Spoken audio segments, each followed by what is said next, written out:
So, Congressman, you referred to Elon Musk as a fascist at some point and alluded to him being a national security threat. Do you see that more of a national security threat, you sleeping with a Chinese spy, than transparency in the federal government? What are your thoughts on that? What are your thoughts on that? What's Fang Fang think of that? What are you doing? This is ridiculous. So the Golden State Warriors, though. Go down. I mean, what's fascistic about exposing government corruption? Elon Musk is a national security threat, but you sleeping with a Chinese spy is not. Is that correct? You don't want to comment on that at all? Looks like guilty as charged.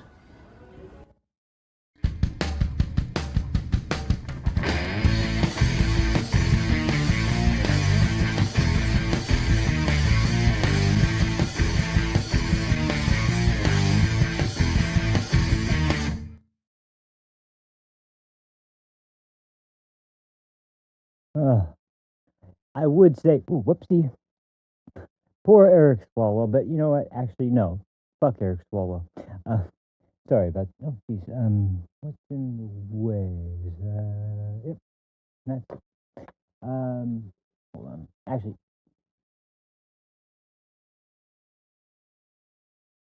there. That should. No, it's still got part. Little anal about my desk being in the shot just to make sure it starts to focus really weird when that happens. Anyway, sorry. So real quick, I'll just mention it real quick here, and then I won't talk about it anymore. I just wanted to make mention of it because it sucks, and I hate that happened, but it would have been a disaster if I'd tried to go any further, and I don't think I physically could have gone any further. But last two shows, I'm really sorry, guys. That was man. I really, honestly, I don't know what happened on those. These were very unusual. Like, if you guys have ever seen a stream where I got sleepy really quick and may have passed out, it kind of happens very quick. Like in 10 minutes, it goes from alert to out. And that wasn't exactly what was going on here. It was a much slower going into sleep mode, but it was a very intense feeling for me that I was able to recognize immediately. It wasn't something I was just able to kind of like shake off and pretend like everything was all right, even though I was kind of feeling a little bit, like, oh no, I'm getting tired again. It was a very unusual one. And this is what I mean when I say, like, I swear, I wish I could do more work, but things like this that come up, it's really bizarre. So, last time was even worse than the first, and it was really upsetting because we were going on so many days before when my last stream was. It's been a long time now, and it really was getting on, like, it was really starting to get to a point where I was just like getting really depressed about it. Like, I was like, when is this ever going to work out? Anyway, just the point being though that I don't know what happened. I'm really sorry that the shows didn't go through. And the worst part is I had such a good idea planned. I was really excited to go through it because this stupid No Kings rally crap was so funny, and it was gonna be somewhat serious, but it was gonna be still pretty funny going over watching the retards run around in the streets with no kings and all that crap. But at this point, it's kind of irrelevant. It's already irrelevant. It was stupid to begin with, but it's even more stupid now because you talk about it now, I'm gonna be the one that looks dumb. But anyway, regardless, I wish I knew what happened. All I can say is that I guess maybe I did get really hyped up before we were doing the show. Those days I was late because I was trying to rush too many things all at once, and then by the time I sat down and was ready to do the show, I had already been kind of run myself to the point of goddamn. So anyway, a series of bad unfortunate events that just kept getting worse and worse. But I can tell you, today I slept like a rock for like probably over 10 hours. So I think I'm good. I think I'm pretty damn good at this point. I'm very good. And I don't think we'll be having that problem today. Like I said, though, we are going over some new stuff. So I will be adjusting some of the topics I was going to go over accordingly. But I just wanted to make sure I mentioned it because that was 2 times in a row, and it was the exact same thing. And man, it was weird. But anyway, I think we're good. I think we're good, and I'll be doing this show today because, man, you know, I really, for no other reason other than I've been really having a lot of good response to what's been going on lately, and to be honest, um, it's been every time I get done with the show recently, I walk away going, man, that was great. I'm really hyped about it. It's not just doing the stream and enjoying it. It's like afterwards, it makes me feel like, oh, yeah, that was good. It's like it's somewhat if I can one up myself, or I can feel like I'm kind of expanding the breadth of the show and kind of doing new things in each take. I'm really happy about it because I just don't want to get stale this early on. And I know I don't have, I'm not anybody who's got a massive audience yet. I've told you guys since the beginning. I won't lie to you guys. I have a goal, and my goal is to eventually be in a position to make some kind of financial success off of doing the show, and I've said that about everything that I've wanted to do all my life. I've never been shy about saying I would. I sometimes it sounds ludicrous, but it actually is not all. When I started tattooing, it was the same thing. It was like I want to be a tattooer, and a couple of friends. It just took a couple of friends in the right spot to be able to make that happen. It was awesome.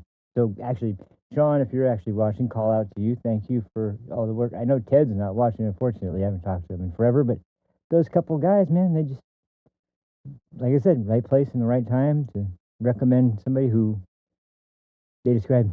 Ted described me at the time as someone who's really, really motivated and looking for a chance to be an apprentice somewhere, and from there, I just drove down to the spot and got my foot in the door and it worked out. So, but anyway, like, having that goal in mind and trying to accomplish it was so important to me for so long, and I did, and I loved it. I just, once again, it's like reality slaps you in the face after a long time, and it tells you this business has changed. It's not at all what you expected or what it was in the beginning or anything like that. It's depressing as hell. That's not to say that there aren't some great people. There's some great people involved, and but I just worked with so many people that are not at all in that kind of regard whatsoever. They're just they don't care about anything except it's like basically the same thing that's wrong with a lot of things. People are there just to make a buck, and damn anybody else that is involved because you're infringing on my territory. So even if they're not tattooers, that's the worst part when you got somebody involved that is somehow like whether I mean I've had it be people who are just siblings to tattooers in the shop, all the way up to the owners of the business that don't tattoo but they own the shop. Like it doesn't matter if they're involved in a tattoo shop but aren't tattooing. They're a hindrance. They're just a hindrance to the business. So anyway, that's enough. That's the last I'll say of it. So hope you guys are doing all right. I'm sure you guys have probably heard the larger news at scale, which is of course that the pilot that went down in Iran was rescued by the military in a really, really successful mission that took place to over Easter weekend, actually on Easter, as far as I know, during the day on Easter. And it was actually, I believe, if I'm not mistaken, they said, Iran time, it was daylight out, which is actually kind of really surprising. But because, there's always been the advantage of our military using night vision, that they have massive upper hand in that. But I mean, you can't really wait on a time for a guy who is, behind enemy lines all alone in the mountains of a very, very threatening area. And somebody mentioned this, and it's important to remember that if this guy had been caught, we know what would have happened with this regime. We know what would have happened.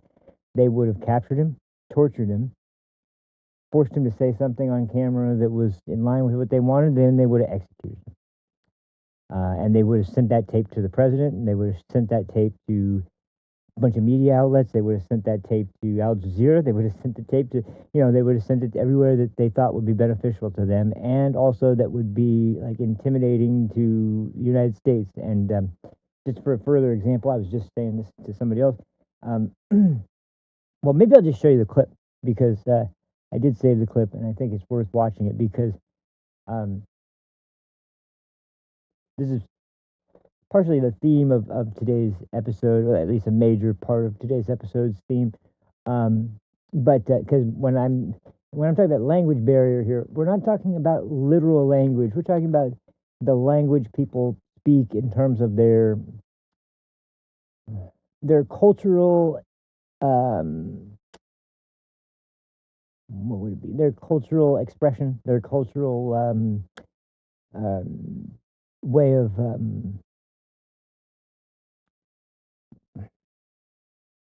showing you who they are, showing you what their culture is like, showing you what their value system is. That's what I mean by language. And there's two subjects, not just one, because I think that's true of both the left wing of America, especially the I guess you'd call them. I'll just call them the regressive Democrats, not the progressive Democrats. There's nothing progressive about them. But also of the Islamic extremists that have been, essentially, for some reason, been allowed to take over a huge amount of Europe, and we're seeing, if you watch video any day of the week coming out of Spain, Germany, France, Britain, any of these places, it's just it's it's barbarism. It's modern day barbarism that is on such a sick level that is beyond any kind of beyond any modern sort of understanding of the way one would be welcomed into any country. But they don't care about that. They just are. They're very firmly planted in this idea that if I want it, I'm gonna have it, and because my culture but once again, I don't understand how these places that are supposedly the hot spots around the world for liberal philosophies and tolerance and acceptance lets in a group of third world barbaric rapists who believe that if your daughter is raped, or if your wife is raped, you have to kill her and you have to kill the man that raped them, because they're both equally guilty in the eyes of Allah. And that's what I mean by the language. It's a sick, disgusting group of people. So, in that spirit, keeping with that theme too of what these people are capable of, let's just have a peek at because. If you haven't seen Donald Trump's message about the 48-hour what's it called? 48 hours to open the Strait of Hormuz, or he was planning on his intent, as he said on Truth Social, was to bomb the bridges and to bomb the. And by the way, I have something to say about that. Bomb the bridges and bomb the power plants. The bridges, by the way, people on the left, just leftist news and anybody involved with international human rights organizations, and anybody who's a propagandist for any kind of open border bullshit, they somehow have been saying that this was a civilian bridge blown up by Donald Trump. Maybe some civilians traveled across it, but don't lie about the fact that this bridge was used as a primary transmission point or transportation point for all the material used for the construction of missiles. That's what the bridge. That's why that bridge was targeted, because virtually all of the components that were used to build and construct missiles by the Iranian government that passed over that bridge. So yeah, there's more of a reason than just inconveniencing the days of some Iranian civilians, which, by the way, they were they were actually I consider them heroic enough to have stood in the streets helping to block the sick bastards that were going after our pilot while he was trying to hide and wait for the extraction. Um, there was not just the military. There were mercenary groups. There were poor Iranians. There were people that were just you know people who were believers of Khomeini that were still loyal to the government that were trying to find him because there was some kind of reward of $60,000, which in that country that's like being mega rich. Um, but that's the reward that was being offered for anyone who could bring this American pilot in, and and people who were fed up with the regime and fed up with the Iranian the IRGC. They were standing in the streets, blocking their vehicles and blocking their attempts to go after this pilot. And that so the Iranian people, and of course, once again, to all the people out there, I'm not Mr.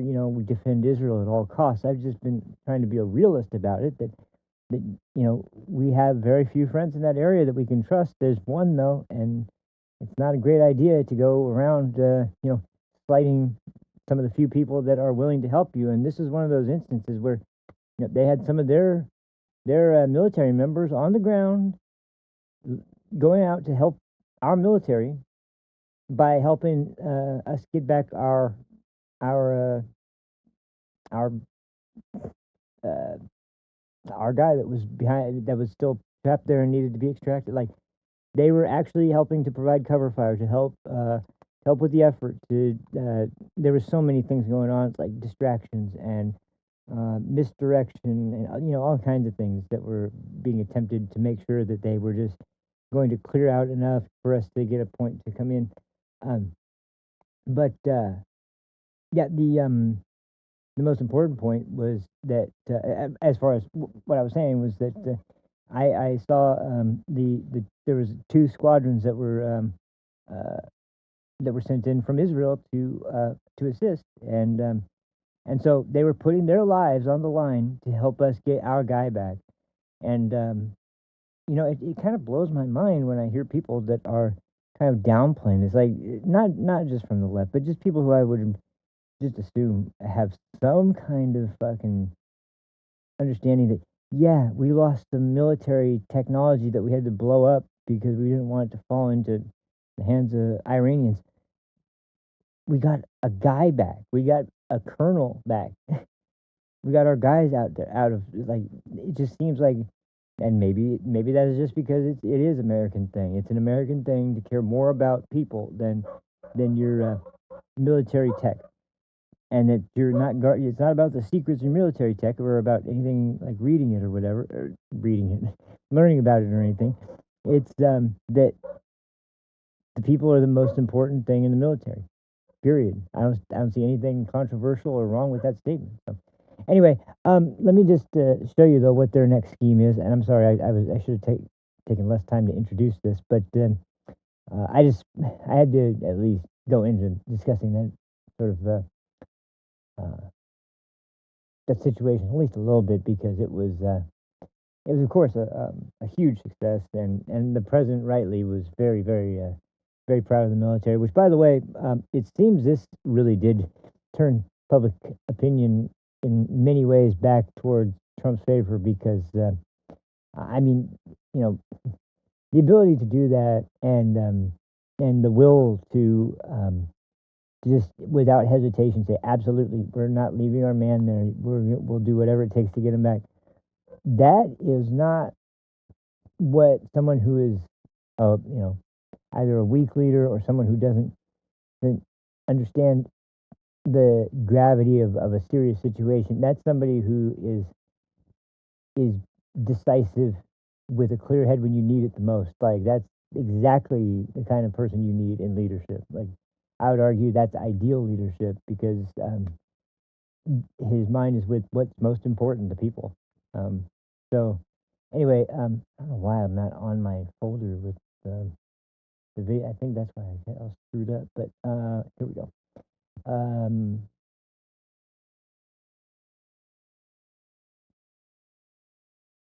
Yeah, here we go. Okay. Here we go. All right. So this is this guy's name. I forget his name right now. I think we'll see in just a second. Yeah, Matt Morse. Matt Morse on YouTube. This is his video discussing the events of the events in Iran over the weekend. Couple of points about polling that's been going on recently, and finally something regarding Iran. And this is it. So I'll just let him describe it because it's a post on X. And this is well, this says it all. Really, we'll just go right over to that. And is that still? It is. Hold on, just a second.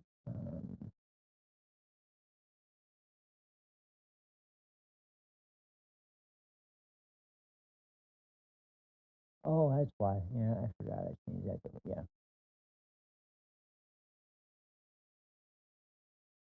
There we go. Okay. Now, now we can play this. So, everybody's talking about this. The Iranian government, through the Ministry of Sports and Youth, part of the Iranian regime, says that it is officially calling on the Iranian youth, the children of Iran, including athletes, artists, and students, the children of Iran, to gather at 2 p.m. Iran time around the country's power plants. You understand that? 2 p.m. Iran time lines up with 8 p.m. Eastern. Folks, when we talk about how the Iranian regime is insane and psychotic, this is what we're talking about. Now, 5 weeks into this conflict, the Iranian regime is literally using children, the youth of Iran, as human shields against the upcoming U.S. airstrikes on the power plants. yeah. So, this is why I always am kind of cynical about when I talk about Iran and Hamas and Hezbollah and the Middle East in general, and just the idea of course, the ridiculous concept of genocide in Gaza. Um, I don't know what human rights organizations are so sure of when they talk about the genocide in Gaza. And once again, you can feel for the people of these areas, but what you can't do is you can't gloss over the situation pretending like this was unprovoked or this was done for just the reason, no other reason than just to annihilate a group of people. And you also can't say that it was done purposely to kill civilians. It's a defining difference between the Western cultures and anybody that is of the faith of more Western religion, including Christianity, including Judaism. That warriors are meant to fight on a battlefield between each other, and civilians are civilians. They're not to be touched in conflict if they don't need to be, and there's no, if everything is a combat under the rules of engagement, then you want to take out the threat of the attacking force or the enemy force.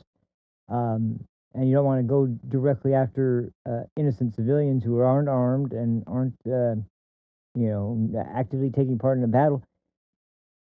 The Iranians and Hamas and Hezbollah and the Houthis and any Islamic terrorist group and any Islamic extremist, for that matter, in the region, really, they understand the problem that we have is that they understand the weakness. They understand. They see I mean, they see that as a weakness, and they see that as the weakness to exploit to get what they want as much as possible. Like that's they wouldn't be making speeches at UN pleading for the UN Council to find Israel guilty of war crimes and all this other bullshit if they actually um, if they actually weren't hiding weaponry and caches of different types of explosive devices and anything they can use as a weapon against Israel, if they weren't hiding them in schools and hospitals and like strip malls, places that there's going to be a gathering of people.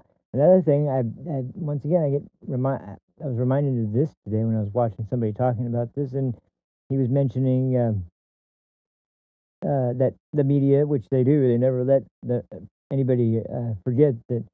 And there was a girls' school hit by a United States attack in Iran. It's like, and he actually mentioned this point, and he did make his own observation about it, but he didn't mention the point that I'm making. I'm still trying to understand this, and maybe I'm wrong, and I don't know, but nobody has ever disputed this.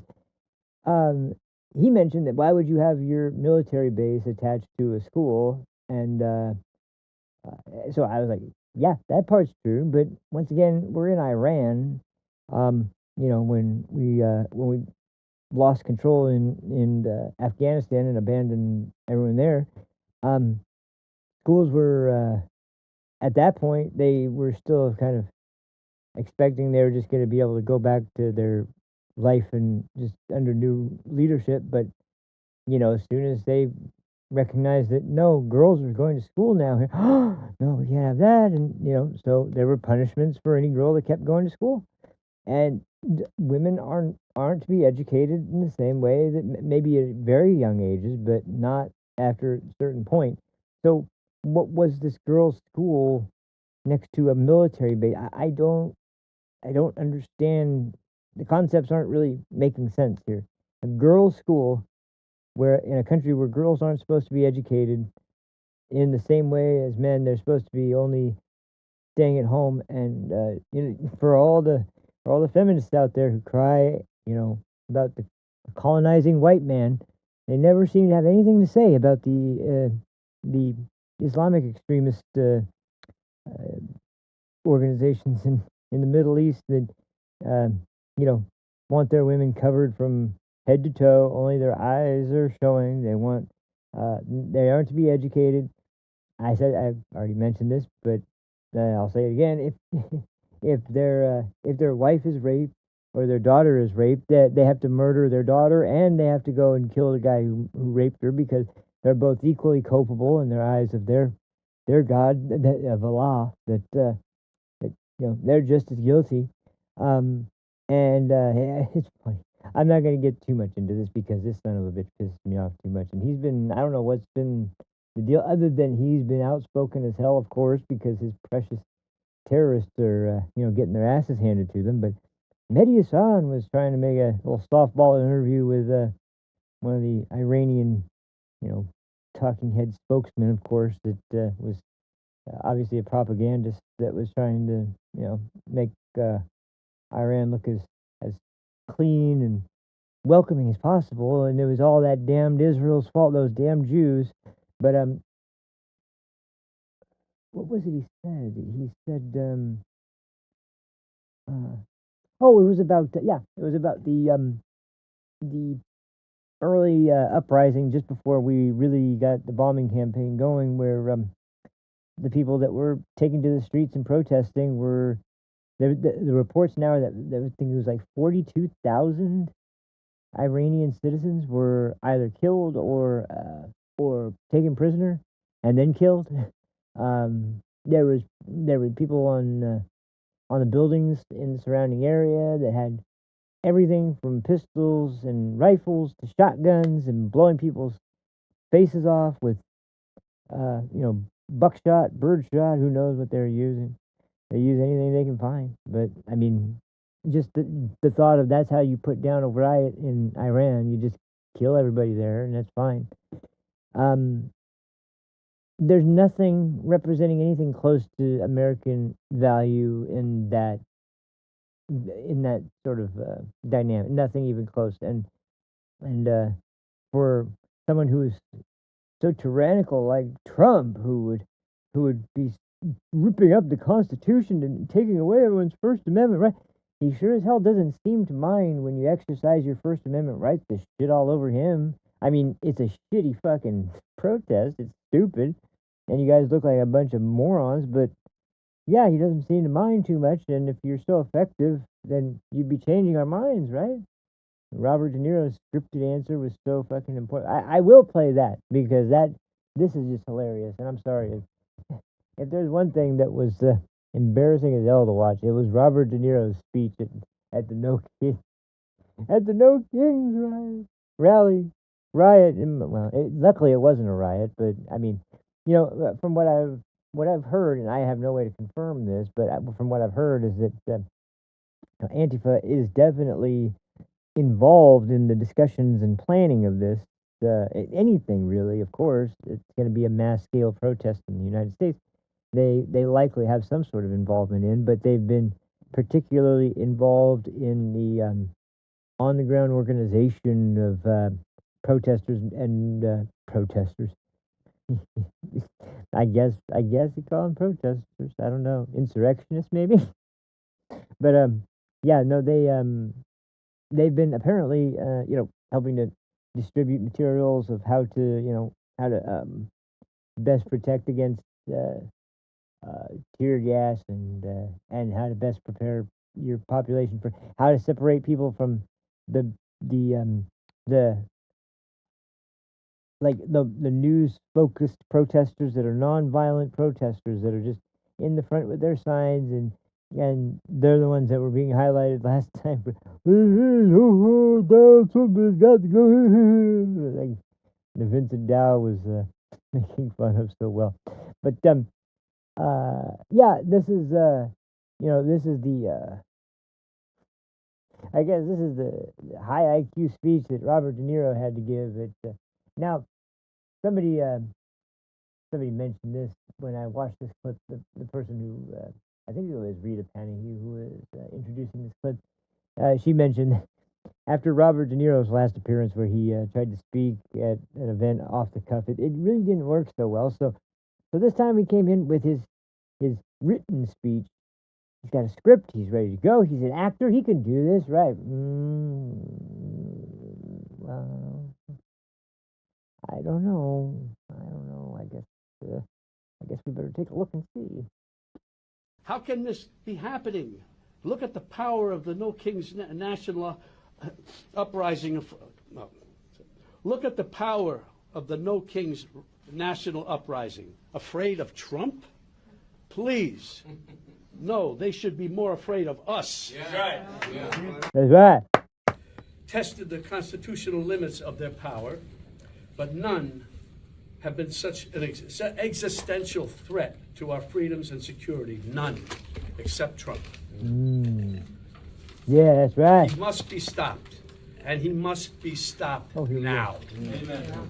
And that's what No Kings is all about, because he can't do all the up things that he's been doing without the collusion of Congress and the goons in his administration. It's diabolical. Afraid of Trump? Please. No, they should be more afraid of us. That's right.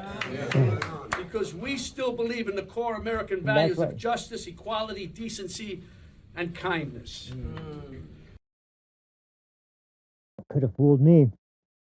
I don't know. Kindness seems to be one of those things really lacking in the Democrat Party these days. Anyway, so changing subjects really quick because this was just kind of a off the cuff, spontaneous for me. I did better than Robert De Niro, I think. But anyway, so I've been kind of interested in. There's been a lot of people that have been really disappointing lately, and maybe not as a whole, but I don't know. I'll start watching a live stream, or I'll start watching them, or whoever it is. I have somebody in mind. I'm not going to mention him yet, but I'll be watching some show and somebody will just start going into a direction that I'm just like, what in the fuck is it? You don't even know what you're talking about. What the hell? So it's been kind of jarring to see. Like, I can't tell um, if it's really out of ignorance, if it's out of personal loss or something, or if it's just out of kind of like, sort of a oh no allegiance, kind of just backstab everybody kind of mentality, ruthless and kind of what do you call like no sense of the reality of what's happening on the ground with people in this country. Like, there's no like real ability to put the situation, like, just to complete the puzzle and just to put it the last piece in, recognize, oh yeah, these people are fucking lunatics. Oh yeah, that's right. So there's been a lot of things that have really been disappointment. So I've been kind of trying to find other people and see if there's anybody that I can find that I find to be putting out something good, something that is interesting, and maybe something I hadn't thought of, maybe something that I have thought of, but is worded nicely, or worded in a way that is really impacting, and then just people that I just happen to find entertaining for whatever reason. And there hasn't been many, but there's been a couple, and one particular is Nick Freitas, I think his name is. He reminds me of like his style, at least reminds me quite a bit of Charlie Kirk. I will admit, the first time I saw him was on stage doing a speech, and then he had a Q&A afterwards. But he's a very, like, very representative kind of guy. Like, what I mean is, like, he might kind of look like a big gruff American guy, but like I can just tell by the way he speaks and the kinds of the way he communicates to people. I can tell that he's got a real giving sort of side to him. He seems like a really charitable guy. He seems like a really understanding kind of guy. He seems like the kind of guy that wants to work things out, no matter what we have to do to actually get there. But he's also realistic when people are just completely lost, and there's no getting around it. That somebody's just, you know, it's just impossible to really get through to these people anymore. And this video that he responds to in this, it's perfect for that. And this is where I got the idea for the title and the subject for today's video, because um this is him watching a video put out by someone he knows. Either, I don't know if it's personally or if it's somebody he's met online with content that was putting out their stuff on their channel, and they just started out. Because I can't remember the guy's name. It might be in the video, but I mean, I'll try to figure out who this is and make mention of it at some point, because this guy has a very the video he's reacting to. I wanted it to be his video, and I wanted it to be Nick's reaction, because it's two reasons. Number one, funny, I'm a dork. You guys know that. I'm a big nerd, and it's an anime sort of correlation. So right off the bat, a lot of conservatives. I mean, Matt Walsh wouldn't be making this video. Ben Shapiro wouldn't be making this video. Let's put it that way. They would just dismiss it as a dumb anime series, and I can't help it. Sorry. And Nick actually gets it. He does mention in this video, it's funny as hell, but he gets it, that this is one of the few places in the world where media is coming out that is not woke, pandering media. And I heard it described once. If you guys have ever seen the movie Audition, that's his most famous film, Takashi Miike. He made several films, Citizen Q, and man, I can't remember the movie he made about the psychopathic guys. Anyway, this guy is like, he's a director. He mostly makes really extreme horror movies. Like, but he is not at all like, I've seen him in interviews. He's this very unassuming little guy with big thick glasses, and he's very, very soft spoken, but he's very intelligent.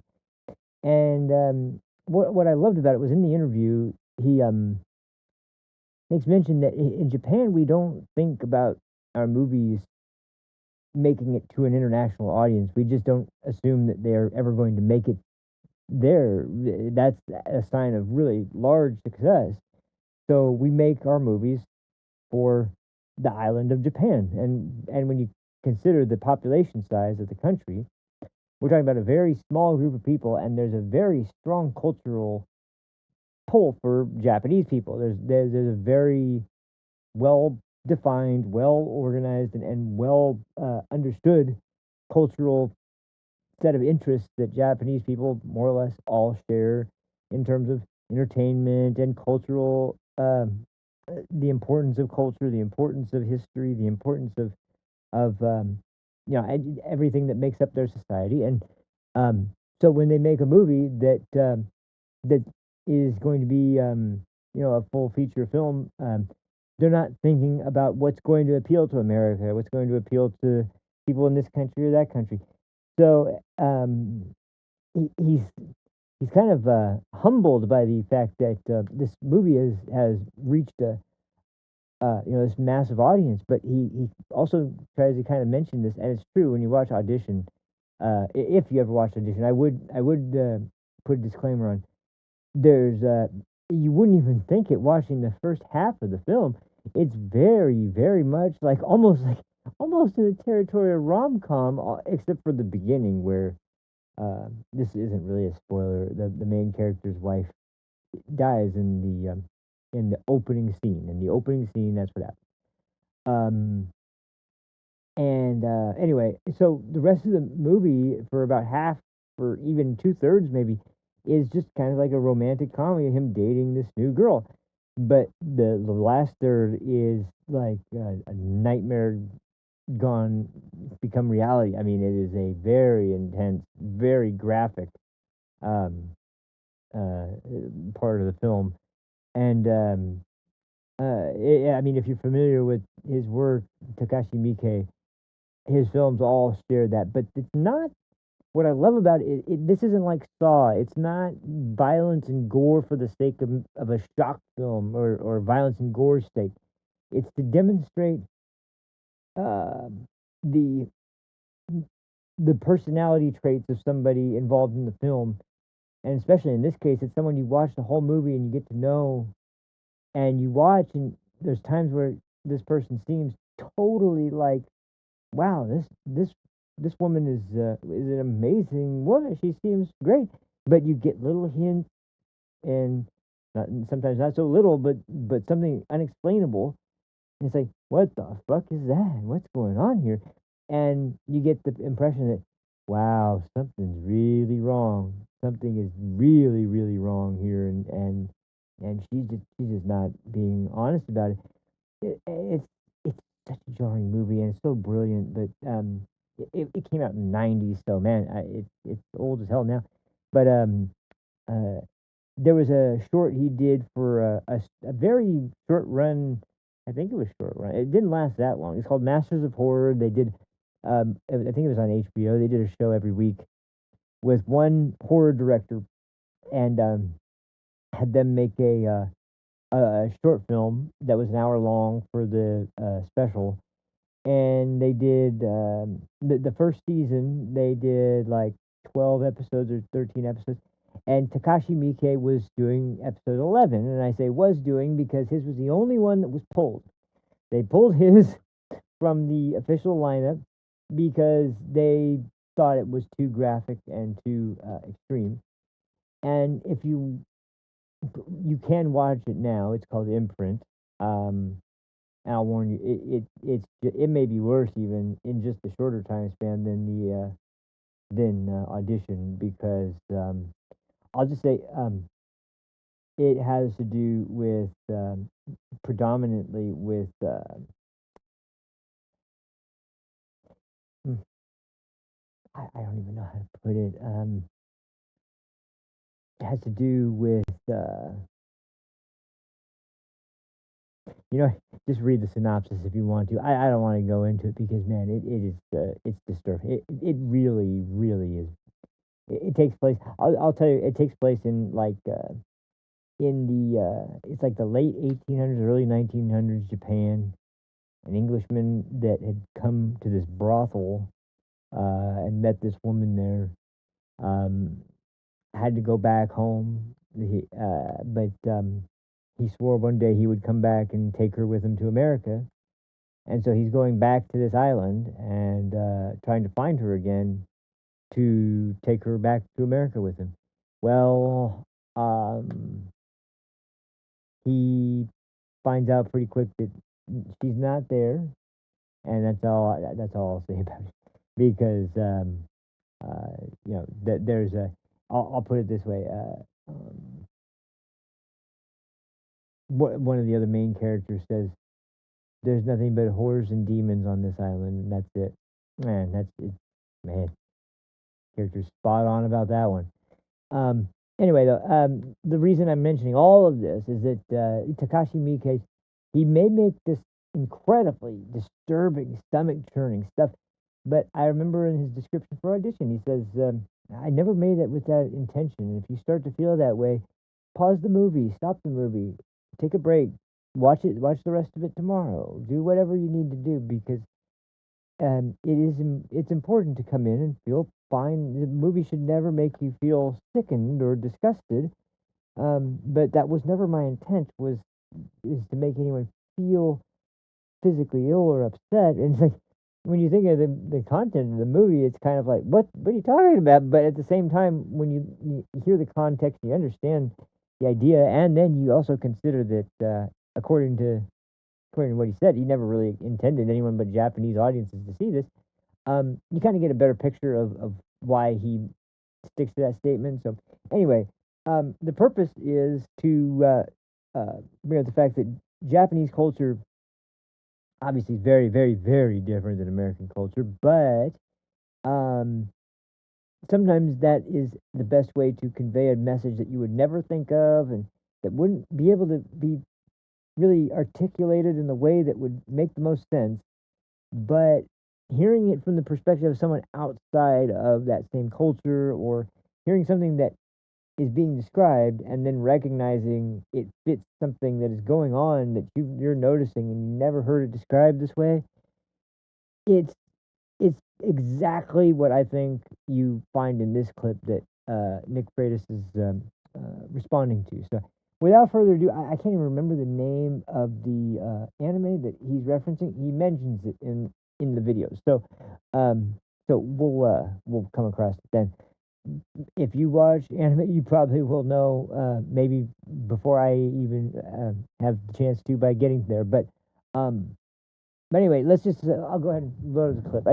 I'm sorry for the lengthy introduction too, but I thought that was kind of I've heard a lot of I've heard a lot of interesting comments by insightful directors before, but there's not really any left in the United States, because they're all paying for Kamala Harris's campaign and too busy with the concern about finding all the actors that are diverse enough for their cast list, and it's just and in Japan they don't give a shit about that. They literally, well, I won't go there. That might get some Japanese directors in trouble, but because let's just say there's certain portrayals of certain people that might not be the most flattering, we'll say, but actually in some ways they might be very flattering, but maybe a little too flattering. Something I don't know. Anyway, what is that? Here it is. All right. So let's check this out without further ado. This is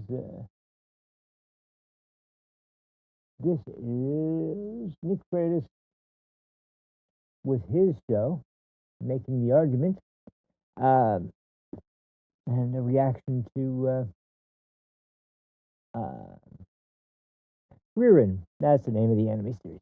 I forgot that he shows a post on screen from X that, and this guy's kind of his core argument is that the show is not left wing at all. It's actually got a pretty right wing bend to it. But it's so much more profound than that in what it's saying, as opposed to being, more aligned with a party. It is more aligned with a whole ideological framework for an entire group of people, and not just a political party or a political movement or anything like that. It has to do entirely with what a group of people um, consider to be acceptable and not acceptable, and the reasoning for that in a society where um, you know trust is something that is hopefully, you don't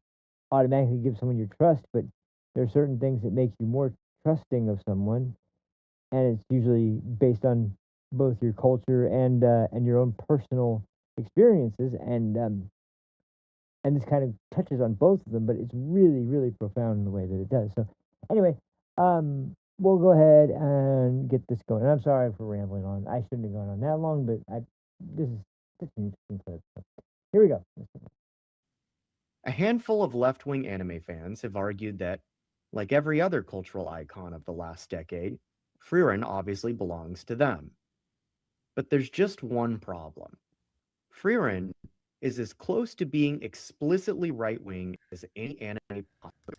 I want to say something in defense here real quick, because like Matt Walsh especially hates anime, and there are some really bad stuff out there. It was interesting. I True, never yeah. watched anime growing up. My kids liked certain ones, and one of the reasons why they liked certain animes was because a lot of it was the only cartoons that were devoid of wokeness. That weren't like some of the explicitly Christian ones that you get on like Angel Guild or stuff like that. So there were some good cartoons out there. Tuttle Twins is a good one, but when it came to just kind of watching kind of cool cartoons with storylines, they thought like most of the Western ones were garbage, but a lot of the anime ones were a lot more hardcore, and they're not wrong. There's a lot of ones out there. So That's also. I'll just make real quick interjection. Um, the same thing applies once again that Takashi Miike was talking about with film, with anime in that instance, but it's more than that because wokeness or ideological ideas or whatever, they don't typically make their way in, and if they do, it is so abstract you wouldn't even get it at all. Like, um, for example, one of the most famous anime series ever, Evangelion. The original series was written at a time when the original director, was going through a very bad divorce and having a really rough time making sense of everything. And for better or for worse, a lot of people would argue that it didn't turn out as good because he was going through that. I think in a lot of ways it made it better. Now the ending, admittedly, is hard to make sense of, but I think in a lot of ways the whole series, if you take it on face value, doesn't make much sense without some kind of framing with. And there's people that are more prone to critique of media, and in particular film or TV shows, that would argue, well, the story absolutely makes no sense, objectively makes no sense. I understand why they will give that critique, but at the same time, we're talking about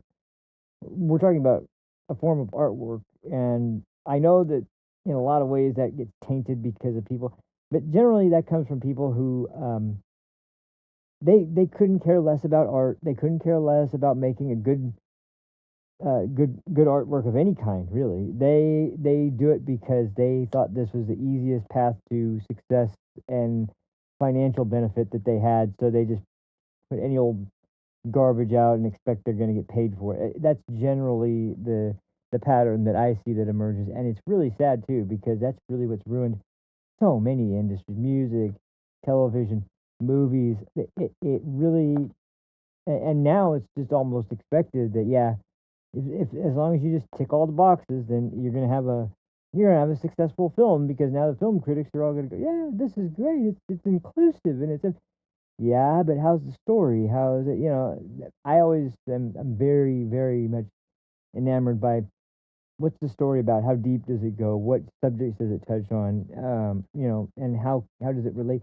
no matter what genre you're talking about. And so, regardless, it's just the point is that it's so far devoid of wokeness, it doesn't even live in the same universe as wokeness. It's in a universe where storytelling still actually matters, as opposed to representation or DEI quotas or things like that. That isn't even something they would be like, what? What's representation? What does that mean? And they literally would have no idea what you're talking about. Not just because the country is more or less, all Japanese for the most part still, but because of the fact that the idea of diversity for the sake of being diverse is not the. That's why when you see Death Note adapted in America, you get a black character playing L, one of the main characters of the show. He's and in the show, he's this reclusive guy that's always indoors and is already white, so he's super pasty, white skin, even though he's Japanese. Actually, no, wait, no, he's English, so yeah, he's supposed to be white, but he's very, very pasty white because he's such a recluse that he's always indoors. And so they pick a black guy to play him, who walks around in a mask outside everywhere he goes. Like, L doesn't even go anywhere outside. So anyway, that's just the nerd in me coming out again, obviously. But that's my point, is that they wouldn't even recognize the idea of wokeness, and if they even did, you go, what does that have to do with the story I'm telling, though?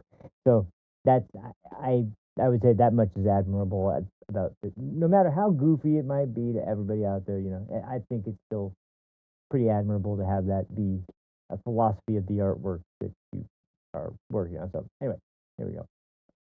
Yeah. And it's right wing in a way that explains virtually everything that's happening to American politics at the moment. In this world, demons exist, and they've evolved a very specific survival strategy. They look almost exactly like humans. They have the same bodies, they have the same faces, they even speak with the same voices.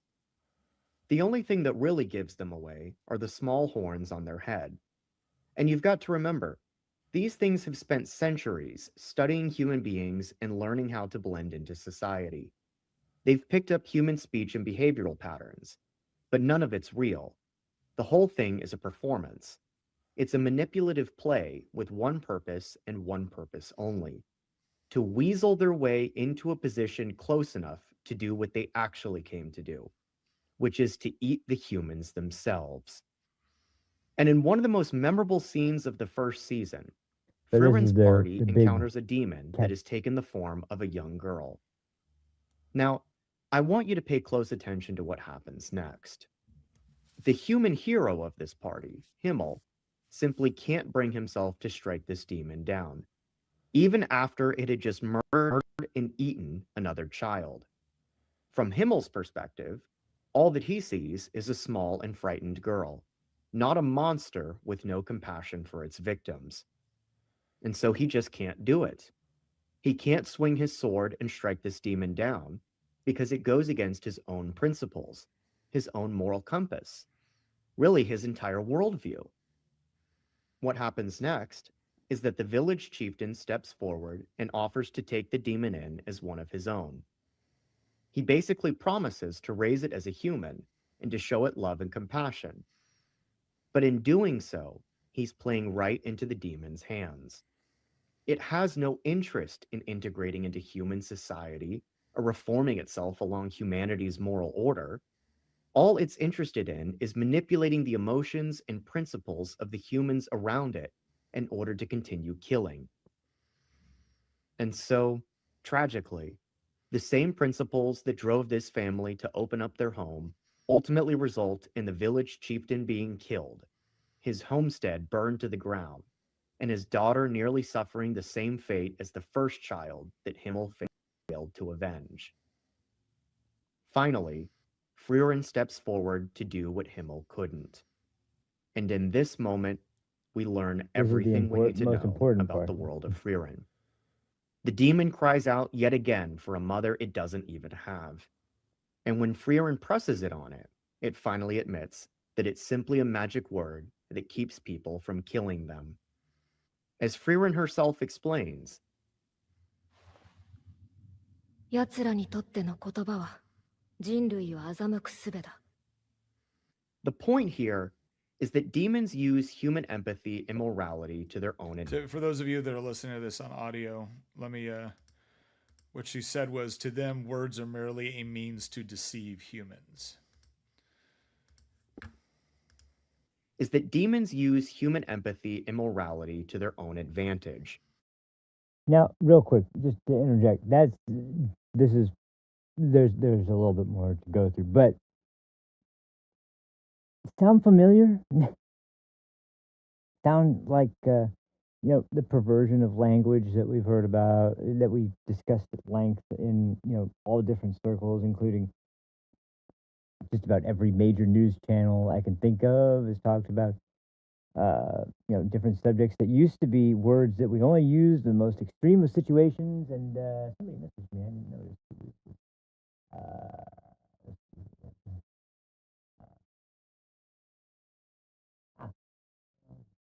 oh, never mind. It looks like the ad or something. Yeah, never mind. But I was immediately like, damn. Like, if that wasn't like think of democracy. How much has that been perverted, right? Or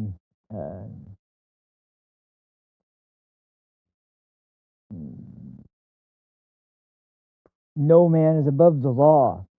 No one's above the law.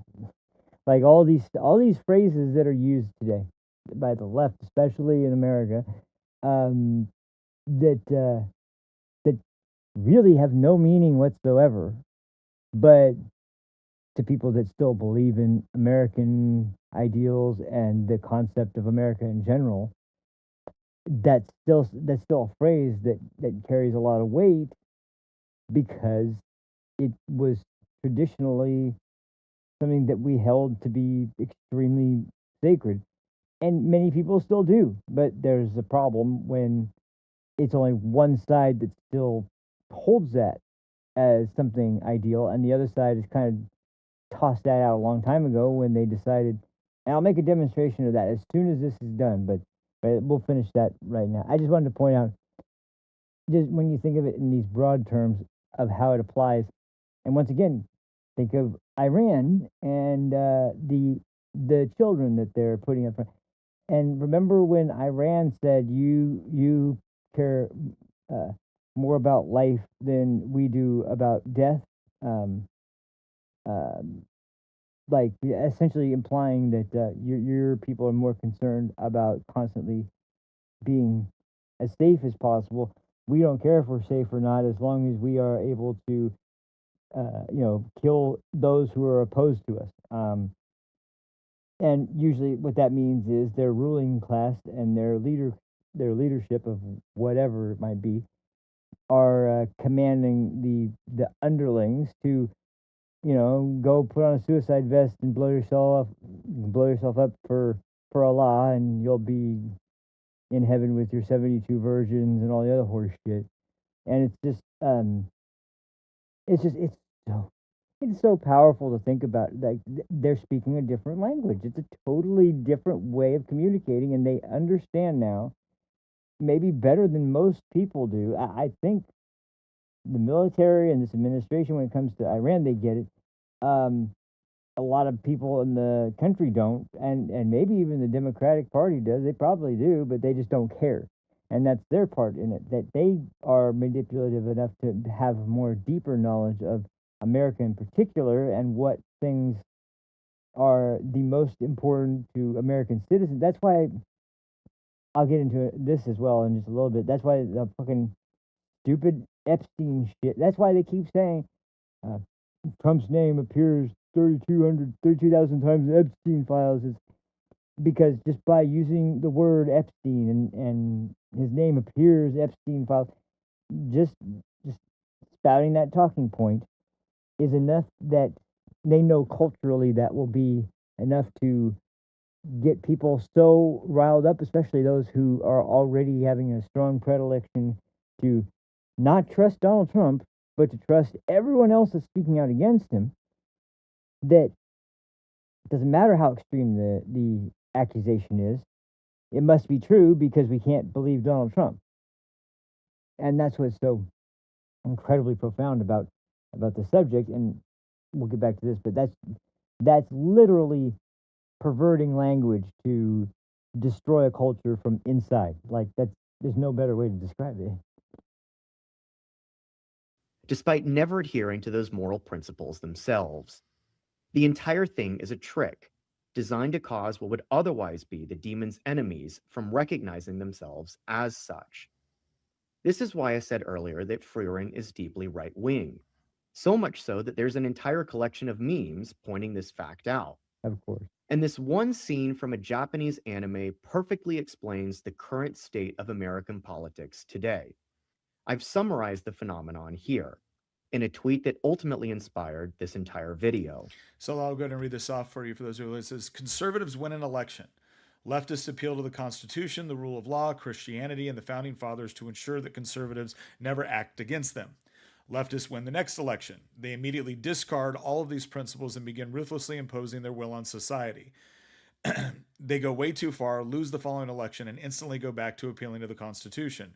Conservatives, the Constitution, huh? Why do you keep using that word? Leftists, because it stops you from killing us. That was Christian's tweet. This has been the story of American politics for years, arguably decades even. The Constitution, the rule of law, separation of powers, checks and balances, federalism, the founders' vision for this entire Capitalism. country. All of these things are generational commitments Free on market. the right. We see them as essential speech. elements to who we are as Americans. They have to be honored and defended, even when doing so is painful, and even when honoring them means sometimes losing. But this is exactly why the left appeals to these things. Even if they don't fully understand the reason why, they do understand that these things carry an almost mythic power in the minds of conservatives. And it's a mythic power they're all too happy to exploit when it suits them. Perhaps there's no better recent example of this than this year's Democrat State of the Union rebuttal. Virginia Governor Abigail Spanberger deliberately chose to deliver it from the chamber of North America's oldest legislative body in Williamsburg, just a few miles from the site of the first English colony at Jamestown and the birth of America's independence at Yorktown. And in this speech, what did we see? Explicit references to the Declaration of Independence, our Constitution, and the Bill of Rights, invoking the story of America's independence from tyranny, direct appeals to what our founders envisioned. Spanberger even went so far as to quote George Washington and regurgitate the old conservative adage about law and order, yet somehow twist it into an attack on ICE, even after an illegal migrant from Sierra Leone with 30 prior arrests stabbed a woman at a bus stop in Northern Virginia. Keep in mind, all of this was happening at the same time the Democratic Party in the state she governs is advancing bills to terminate Virginia's cooperation agreements with ICE, limit the ability of law enforcement to share information with federal immigration agents, ban immigration arrests near courthouses, and turn schools into ICE-free zones. And the same illegal alien who stabbed a woman to death at a bus stop in Northern Virginia, that all happened literally the day before her speech. And a week later, Spanberger refused to hand him over to ICE for deportation. Does she believe this is what the founders would have wanted? Illegal migrants from another continent coming here and killing Americans? How do you stand there in the birthplace of America, quote the founding fathers, and then go home and do everything in your power to govern in a way that would horrify them? The answer, of course, is that she isn't confused, and she's not being inconsistent. She knows exactly what she's doing. She's invoking the things she knows conservatives hold sacred, because invoking them constrains conservative action. The moment her party is back in power and the Constitution becomes an obstacle rather than a shield, it will stop being a sacred document and go back to being a relic of white supremacy.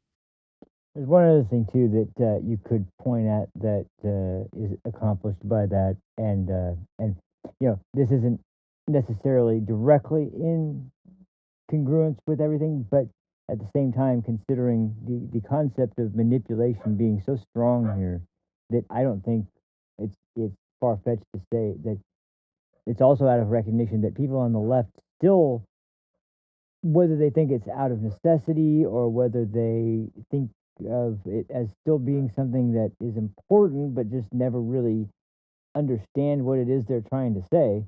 Um, it's still things that carry weight, even with a lot of liberal, at least more um,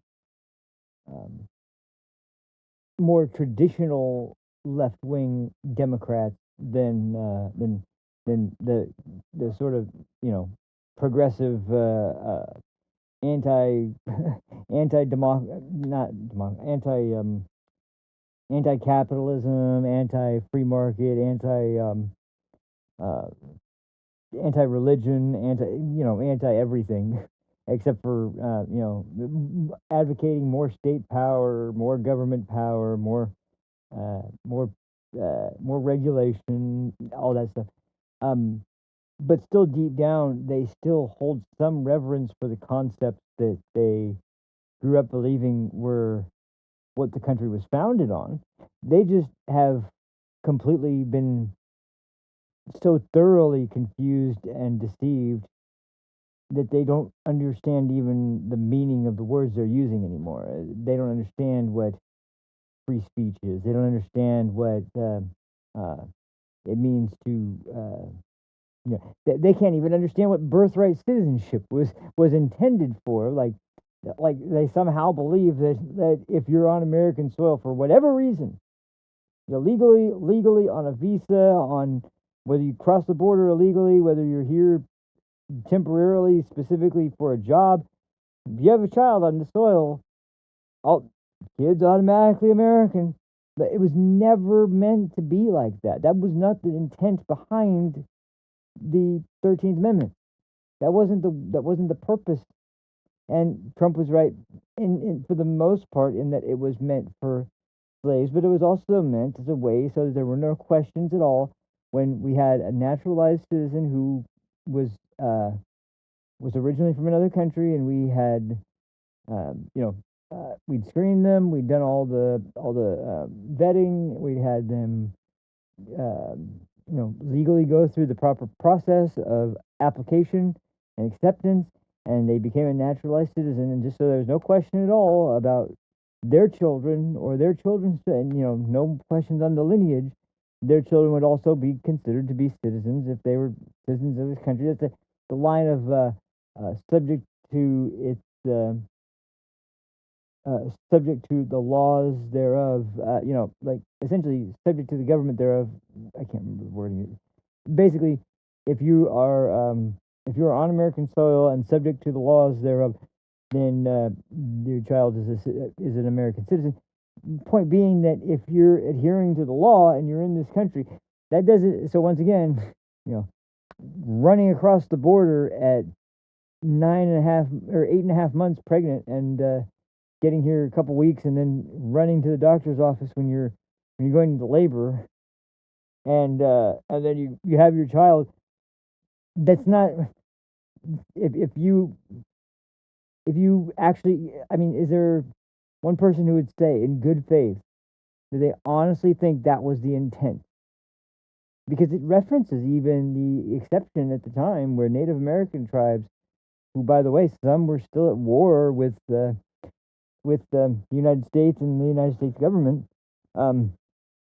It mentions certain exceptions, including those people who, in most circumstances, the Democrats would be pointing to that part, but they don't want to point to that part because that would be inconvenient to mention that those people were on American soil and we were fighting them, but they weren't American citizens. Why? Because they weren't recognized by the law as citizens, and we were fighting them in a means of expansion still, but also as a means of.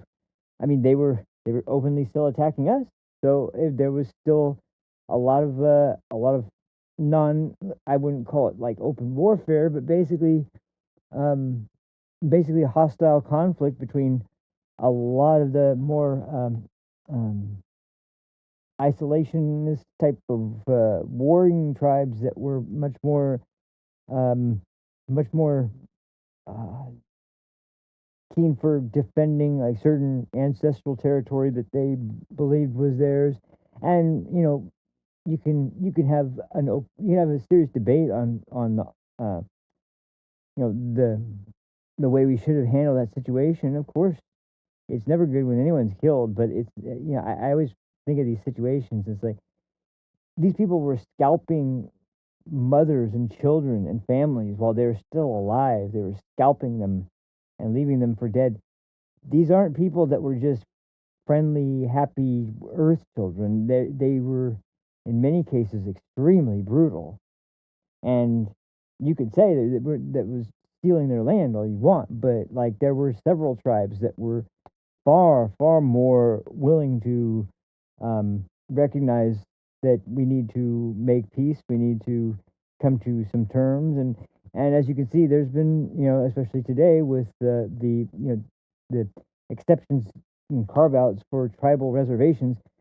There's a lot of concessions that were made by the American government in an attempt to make good faith efforts to end conflict, end bloodshed.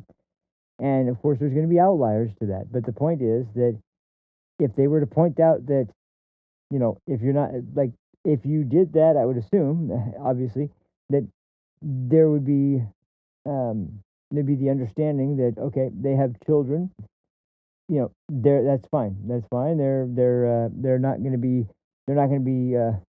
um, attempted to be deported or anything from the country. They're the son of a Native American citizen who is living on a protected reservation in this state or whatever.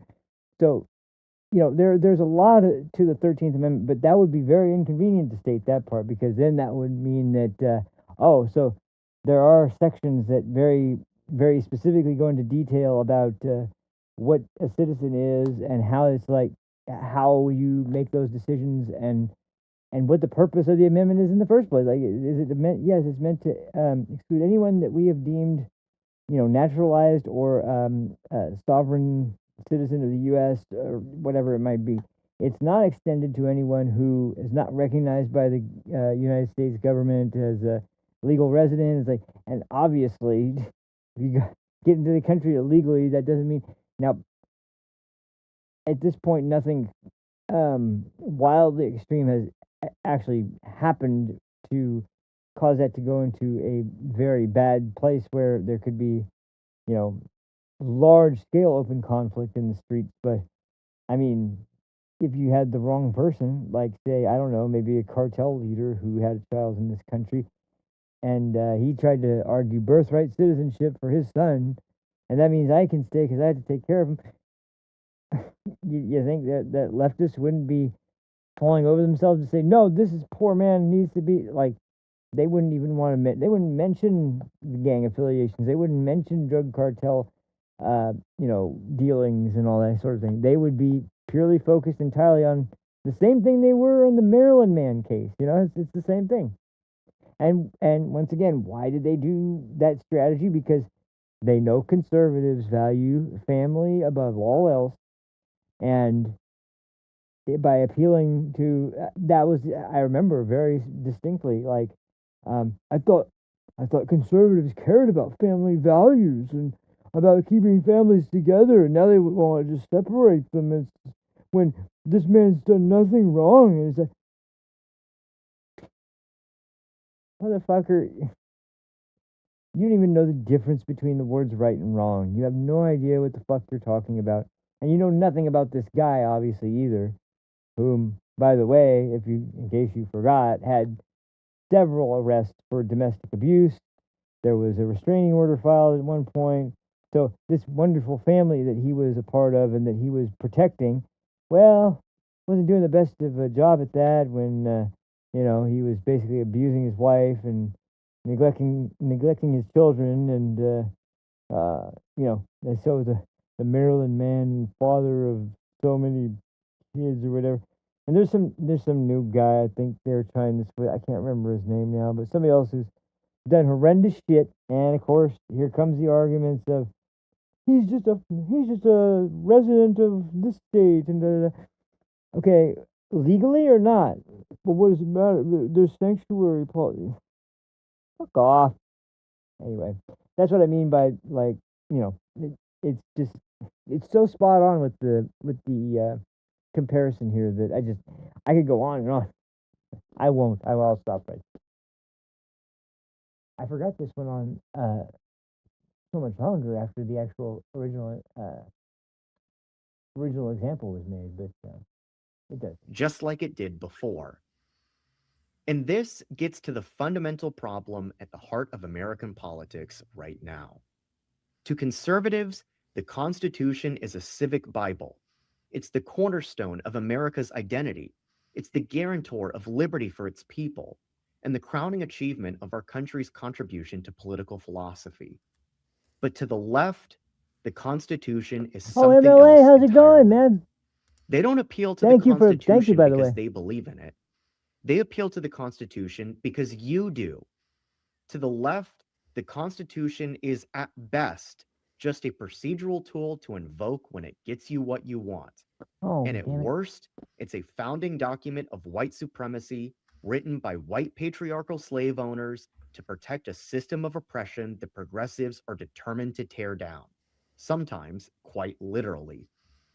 It's the political equivalent of that same survival mechanism that demons have in the world of Freerin, which might conveniently explain why a subset of the left openly identifies with them in online discourse.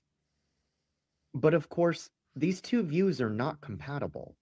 There's no political system on Earth, no matter how well written or long-lasting it may be, that can survive a dynamic where one side treats its founding principles as a bedrock of civilization and the other treats them as a means to deceive their enemies. So what does this all teach us? Well, for years now, I would argue that almost everyone on the right has been able to feel this, even if they've struggled to put it into words. The left has spent a long time essentially abusing deeply held conservative principles in order to force them into situations that actively harms them. And they've just expected to keep getting away with this as long as they can string together the right magic words. That's precisely what the demon does in Freerin. It doesn't need to overpower Himmel. It just needs him to hesitate and to doubt whether he's looking at an enemy at all. But this spell only has power over someone who believes in it. And this is what the right has been painfully slow to come to terms with. The Constitution, the rule of law, separation of powers, checks and balances, federalism, the founders' vision for America. Even with Iran. None of these things came even first. with a different country. The revolution did.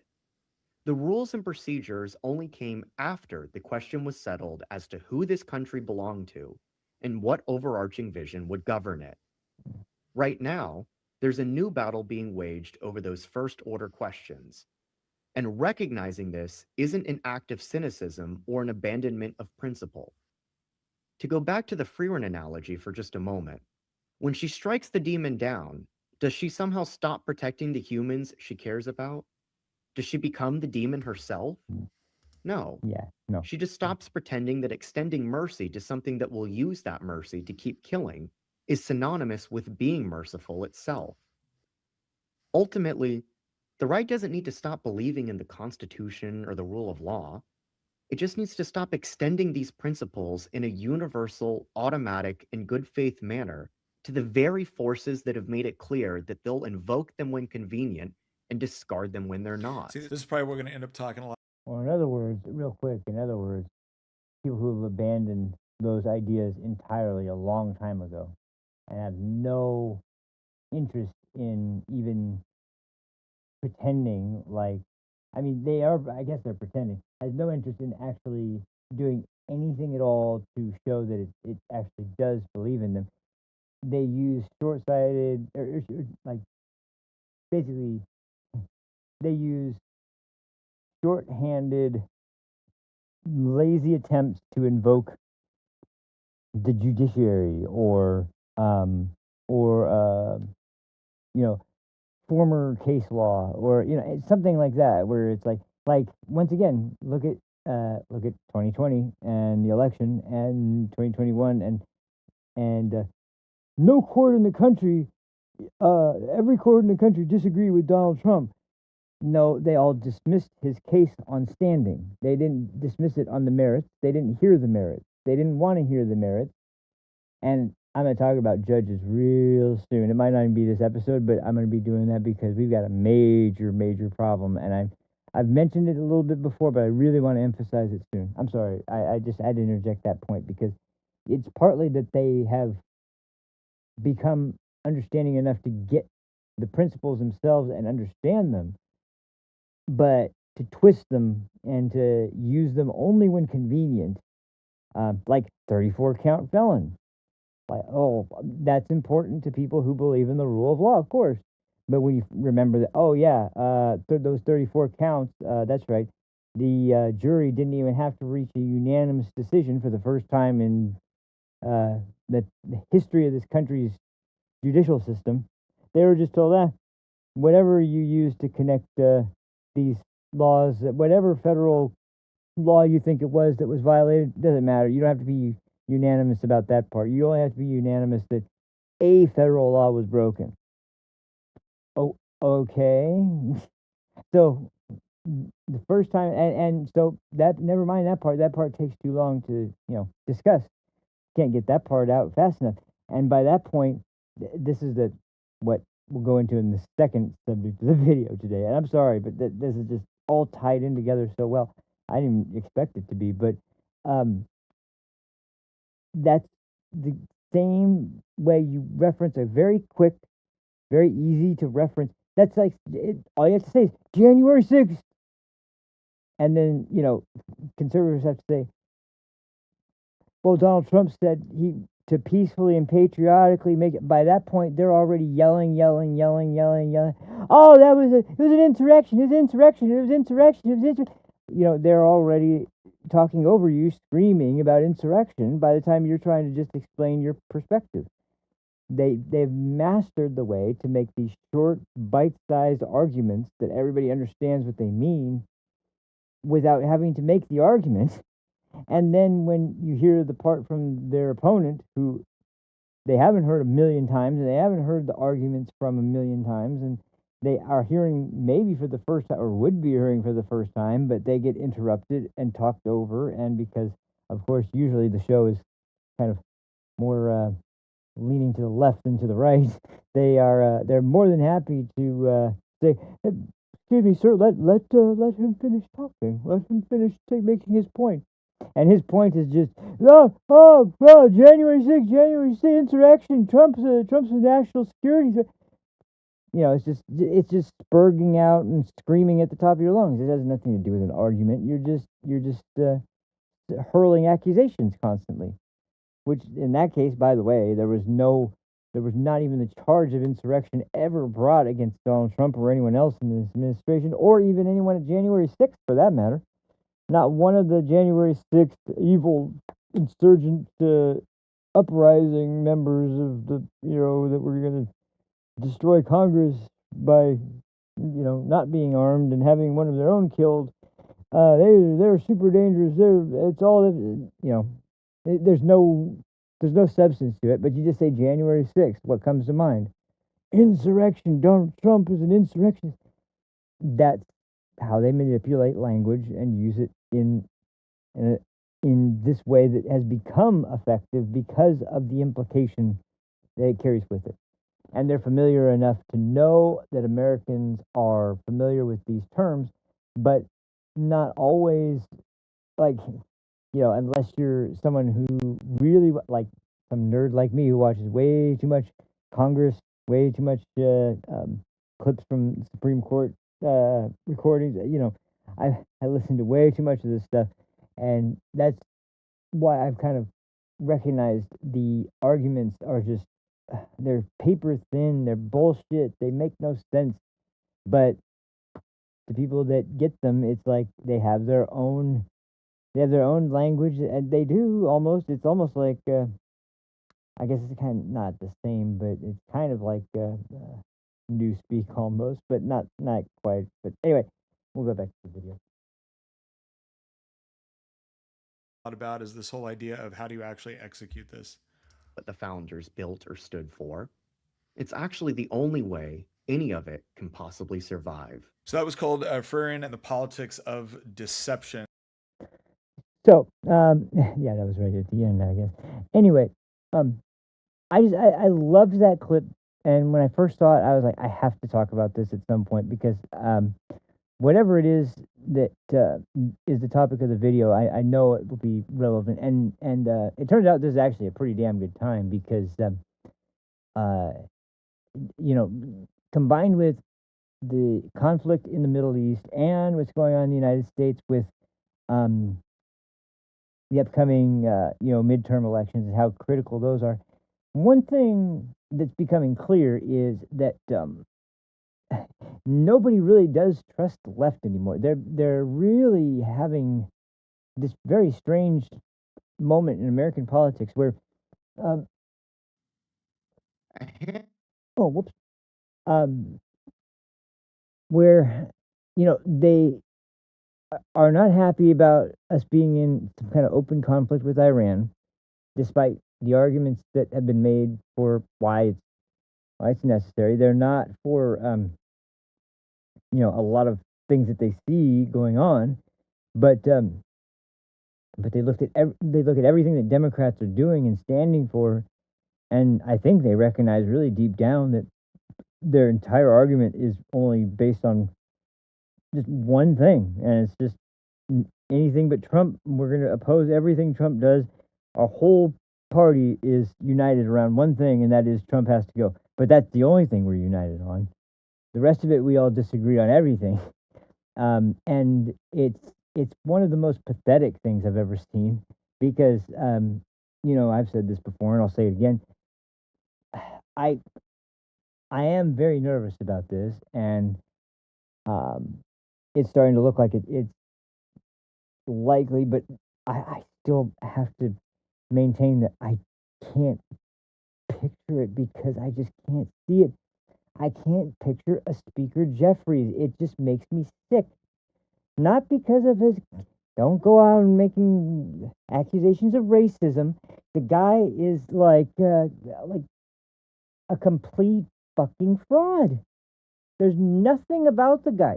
You look at the guy, you listen to his speeches, you listen to his the way he delivers his speeches, the way his body language, everything.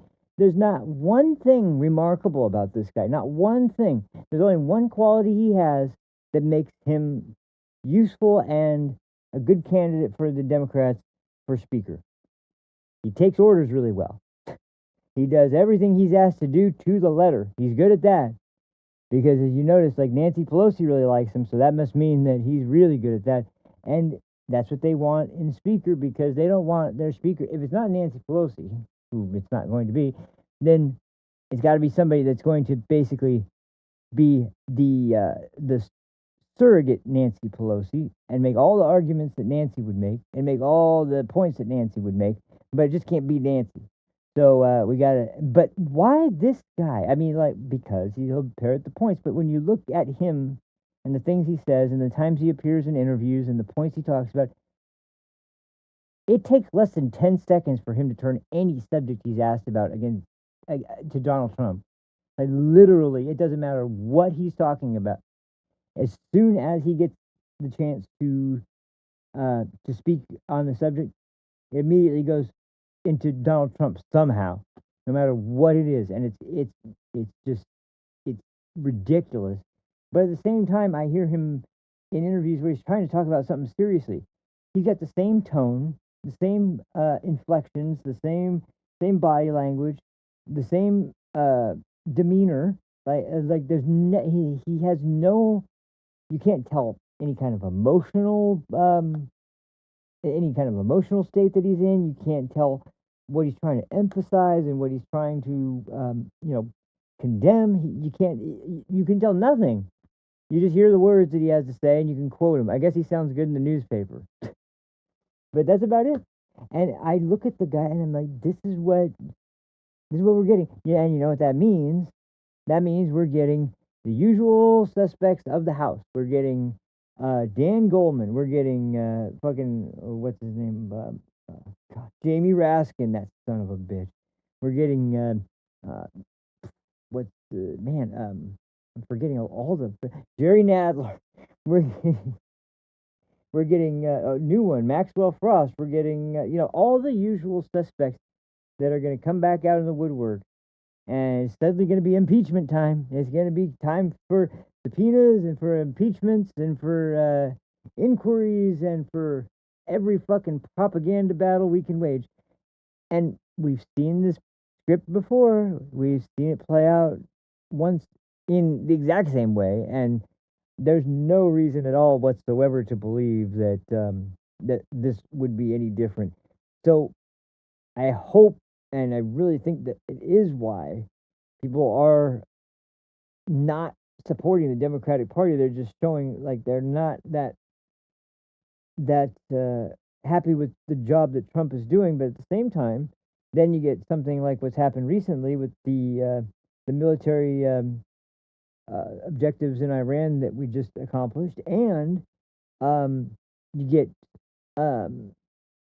yeah. I mean, I was listening to another guy today who was talking about he lives in Israel, and he was making a video talking about what had just been accomplished by he was highlighting Bibi Netanyahu's thank you and congratulatory video he made for Donald Trump on rescue of the American pilot, and then he also went on to talk about um, geez, uh,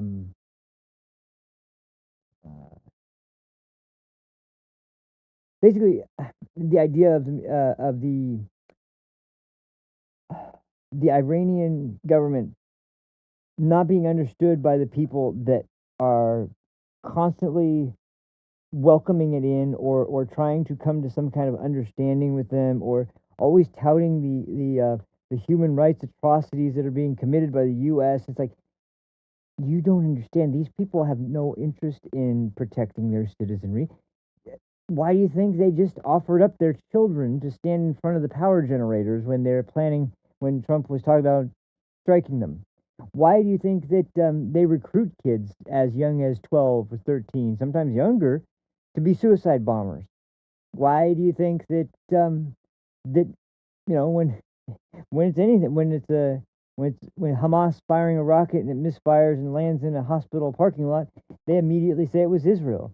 But this guy also pointed out once again, and this is something that I noticed. Like once again, I'm not trying to really, I'm not trying to stick up for Israel over the United States or anything. I'm just wondering why for anybody who claims to have empathy or whatever, how can you not understand why a country that has and I know this because I was watching and seeing this stuff develop by people who are much more much more interested in the Middle East and the politics there than the normal American citizen, either because they immigrated from Israel or they have family in Israel still, or they're just Jewish and they just have visited Israel. They have a strong relationship with the country just naturally by way of their religion.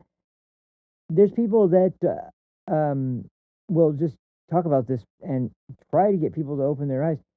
This country lives under threat constantly of missile fire and rocket fire from literally almost every one of its surrounding neighboring countries.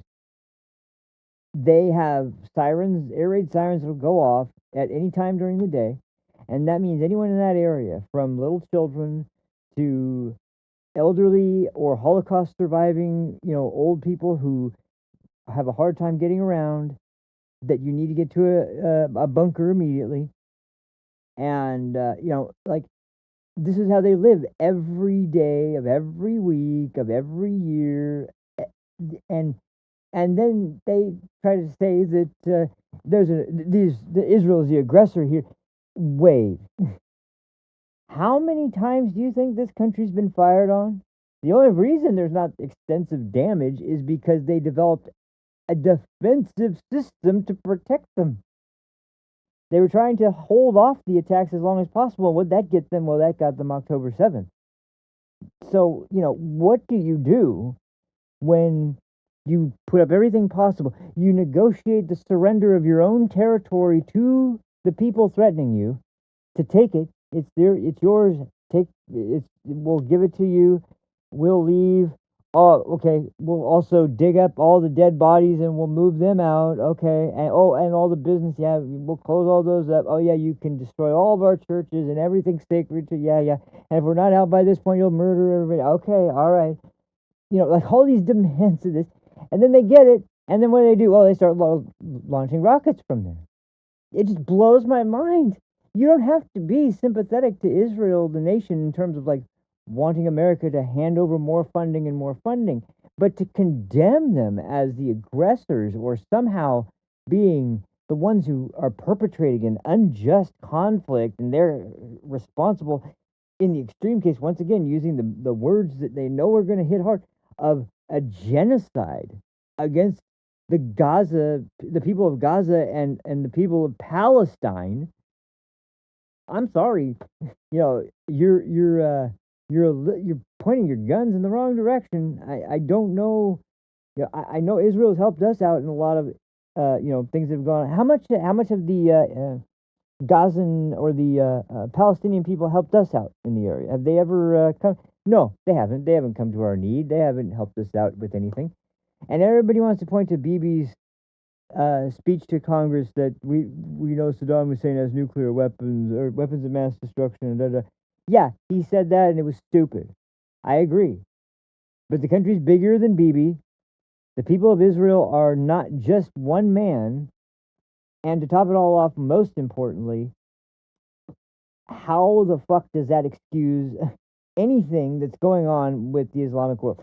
I think, once again, we had George W. Bush, who seemed pretty damn intent about going into Iraq, and Dick Cheney, and that whole administration. They seem pretty convinced, and regardless, I would contend, I mean, anybody out there trying to make it sound like the only reason we went in there and the only reason they suspected weapons of mass destruction was because of Bibi Netanyahu's speech to Congress.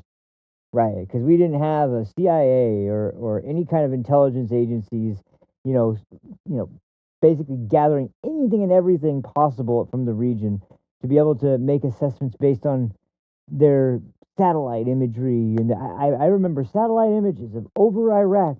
So here's here's where we believe the installations are for their weapons of mass destruction.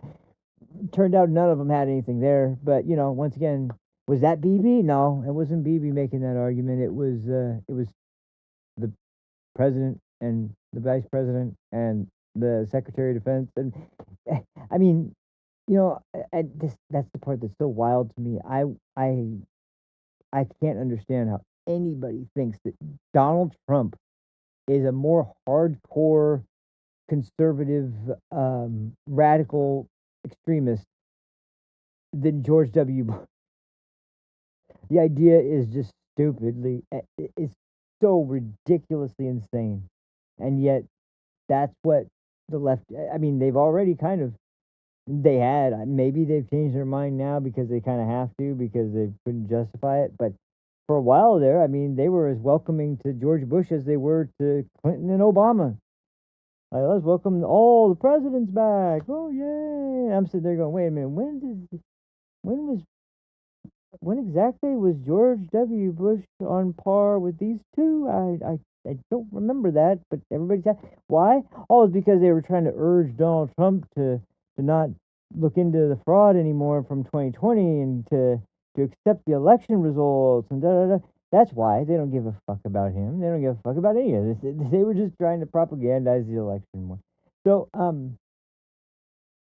ultimately, just the point is that when you don't speak the same language, you can't gauge, like, you can be damn sure you're not going to understand the culture or the philosophy or the values or the understandings that people have of a different side. They're going to be in a totally different position to you for cultural norms, for their societal structure, for everything that the way that they organize everything. It's going to be totally foreign to anybody who's outside of that. And so we can't really, you know, we can't put ourselves in the position of a Iranian member of the IRGC or a member of the government until we are able to recognize. And this is one thing that, you know, I remember Steven Crowder, I think, was the first one that I heard make this point, but it is so true. And it's really kind of disturbing. The left abandoned the concept of evil like a long time ago. You notice even with Donald Trump, they never refer to him as just evil. They refer to him as everything else, but they don't refer to evil. Why? They stopped caring. They stopped believing in evil in general. You notice with like Luigi Mangione or anybody aside from straight white men, but anybody almost that they are that they have designated an oppressed group. There's no way they could possibly be evil, and that leads them to the conclusion that they often will say, some not often, but they will occasionally say that, well, I don't really believe in good and evil. I don't think that anyone's just born to be completely good or completely bad. I think people are just a mixture of both, and it's just what comes out. Bullshit. They just don't refer to those two terms because that it's too. It's my personal belief. It's too religious. It's too Christian. It's too. And the funniest part is they are the ones who see everything in black and white, and yet they refuse to acknowledge the concept of evil. That someone can just be evil, have evil intentions for evil reasons, and not have anything to do with you know the betterment of anything or expansion or furthering success of anything other than their insane, ridiculous propaganda. They only can recognize things in terms of beneficial or not. And when you think in terms like that, then morality starts to fall as well, and you're left no longer believing in the core fundamental idea that there can be evil people in the world, and those people are evil because um they are, for one reason or another, totally willing to um sacrifice anything and anyone, and that's the core part there, anyone, for their usually very momentary gain, or even just not having to have something that they don't want to happen go through. There's any number of real reasons why, but there is the idea that you can't acknowledge evil is a very, very new thing, and it's only being pushed by the left because they can't ever acknowledge the concept that people just sometimes. This is why they oppose. There was the abolish the police, and they're against prisons. They're against institutions. They're against they're against all these things, and they'll keep people letting people out over and over again until someone ends up dead, and then they usually try to even come up with an excuse for that, like, well, this guy is an oppressed member. It was like the Daniel Penny case, where there's a lunatic guy on a bus. Now, I don't think that guy was necessarily evil, but his life had been led down a path that was almost hopeless, to the point he was willing to stay and do potentially evil things in an extreme situation or extreme circumstance. And Daniel Penny gets up to make sure that doesn't happen. He's assisted by other people on the train, but because he's the one who is actually doing the act and has no intent other than to stop the threat. That's the intent. It wasn't to kill him. It was to stop him from hurting anybody else on the train. That was it. And that's what is, once again, you have to have some sort of moral compass to be able to tell the difference between those two things. And when you don't, you're going to, it's leading to self-destruction. Like, there's no other way to put it. There's something that happened this weekend, actually yesterday, couple family members of mine who, well, one's a family member, one is significant other for a family member, and Easter they were going out to dinner. I wasn't there, luckily actually. Well, maybe not, but anyway, now I've been to dinners with all of them, all these people. Like I said, family, and their girlfriends or whatever. But the thing from this woman in particular was uh, we don't talk about politics during holidays or anything. It's like, okay, all right. In fact, at the time, I remember I was mentioning there was a verdict in the Rittenhouse case. This is how far long ago this was, and I remember her kind of chiming in the background. Hey, we're not talking about politics. I said, I'm not I'm talking about a court case. And that they had made that so political that it was political. But anyway, the reason I'm bringing this up is because someone else who was there just kind of unprovoked, talking about something different entirely, gets this the subject is on cultures, different cultures around the world, and somebody that has a lot of admiration and interest in a lot of other cultures, especially the artwork and things like that from other cultures. And this person hears that and says, "Well, I I I understand that, but I don't understand is how you can believe like," and then just goes off and tirade about how you can support Trump.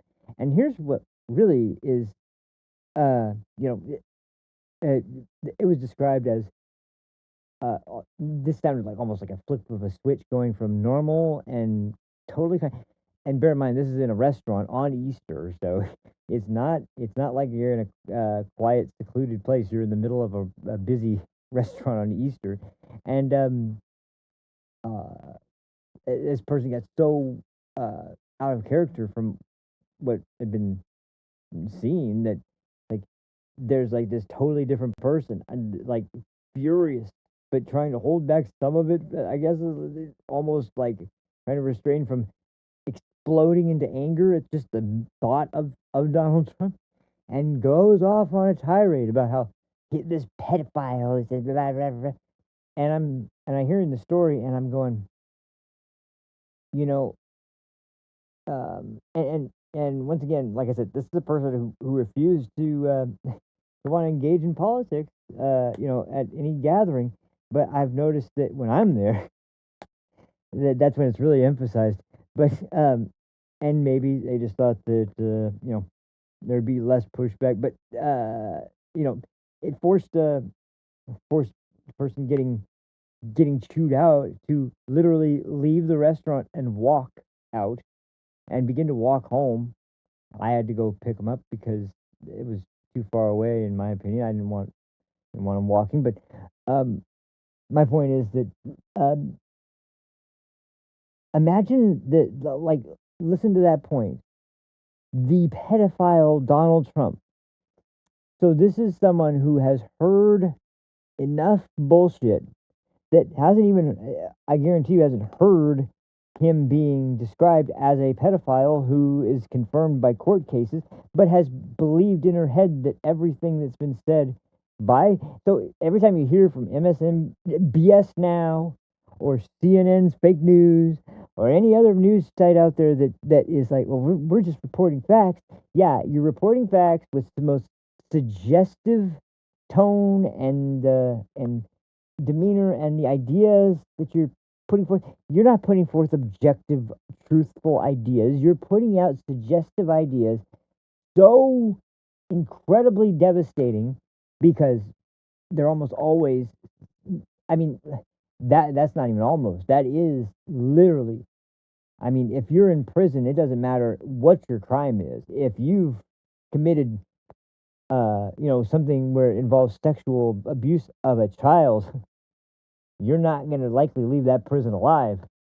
you're likely that's how taboo, that's how bad, that's how negatively it's seen by everyone, including murderers. The child abuse is the thing that is gross and disgusting and intolerable, no matter who it is that is seeing that behavior. So that accusation was one that carried a lot of weight. I mean, it's the most sick thing that anybody can be called. Racist was another one that was one of the most sick things that people could be called until they cheapened the hell out of that. Now they're cheapening the hell out of this term. My question would be this: which party was it that started wanting us to describe people not as pedophiles but as MAPs, minor attracted persons? Which side was it again? I can't remember. Oh, that's right. That's right. It's the side she's sticking up for like a fucking imbecile. I forgot. I forgot. And what else? Oh, yeah, yeah. Who was it? And here's an interesting question. Let me see as I stroke my beard and pretend to be deep in thought. When you actually talk about Epstein, which, by the way, that whole thing is so fucking ridiculous. I'm sorry. It's just like, it wasn't even something the Democrats were thinking of until it was the Trump, um, um, what's it called? Like, election, during the candidacy, gosh, I can't think of the term, like election, um, when you're a candidate, you have a, I can't think of the word. I don't know why.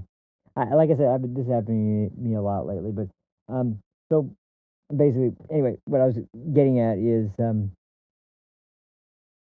during his candidacy this time around, when he was talking about releasing the files for Martin Luther King and the files for JFK and the files for all these things that the CIA and the deep state have been sitting on for years for no reason. Somebody had posed the question, what about the Epstein files? And he said, yeah, sure, of course. That's the moment where they grasped onto and considered it this big thing that they had to do. Meanwhile, they had access to those fucking files for so long. And I always said, like, well, if there was anything damning in there about Trump, they wouldn't have used E. Jean Carroll, I'll tell you that much. They would have used something way more damning than some psycho bitch who can't fucking remember a damn thing, except that she definitely was raped by Donald Trump. Or, excuse me, sexual assaulted by Donald Trump. Yeah. Of course, in a stall that you can't get into because it's locked, in a store that is across the street from the Trump Tower, and in a dress that didn't come out until years after you claimed the event happened. Excuse me. So, wow, man, that's a slam dunk case if I ever heard one. But once again, going back to my other point, who was it, by the way, that Jeffrey Epstein had a big painting of on his wall that it depicted someone, and it was someone who was involved in a scandal involving, being unfaithful, and there's a blue dress, and I can't. Oh, that's right, it was Bill Clinton. That's right, it wasn't Donald Trump at all. Once again, and all this bullshit. When there's all this other stuff that's going on, and by the way, once again, I said this before and I'll say it again, 32,000 times being mentioned in the Epstein files. I don't know. If I was really pissed off at somebody, I think I would be messaging about that person a lot too. And as a matter of fact, I'd probably be messaging people about that guy more than anybody else. Why? Because if they were responsible for putting me in prison after I've been running a sex island for the last, couple decades, I would be infuriated at that person. If I was sitting in a jail cell, I would be infuriated at that person extremely badly. And I'd be messaging Stacey Plaskett too and telling her exactly what to say at a congressional hearing about how this person, that person's corrupt in his administration, and getting any way possible to get back at the guy I thought was responsible, because he did think that Trump was responsible for basically ratting him out to the FBI and getting them involved, because when he kicked him out of Mar-a-Lago, and he said this many times, that he informed the authorities. I think he said FBI, that this person is somebody you might want to look into. He's been acting like a creep on my property, and a lot of young female staff here have been making complaints and blah blah blah. You know, he went out of his way when he noticed behavior that he condemned totally and entirely, and kicked him out and informed the authorities. And by the way, was the only person who showed up that didn't need to be subpoenaed and said, "Yep, I'll whatever you need, I'll give you whatever you need, guys. Just give me a call." Offered it without needing to be subpoenaed, without needing any other. He was willing to offer his testimony in anything they needed. Only one. But he's guilty of everything, and all the other people that they're not involved. No, of course not. That makes us look. I mean, that just can't be possible. It's embarrassing. But my point is that it takes somebody who has been exposed to nothing but the endless stream of bullshit, nothing but suggestive commentary that is meant to, like, they'll never just come out and say that he's guilty of it because they know their asses would be destroyed. But that leads tons of people who are just, Democrat supporters and don't get themselves involved in all this stuff to be convinced without any evidence that there is evidence, be convinced without any kind of proof that you can back up that there is any proof or any reason to suspect.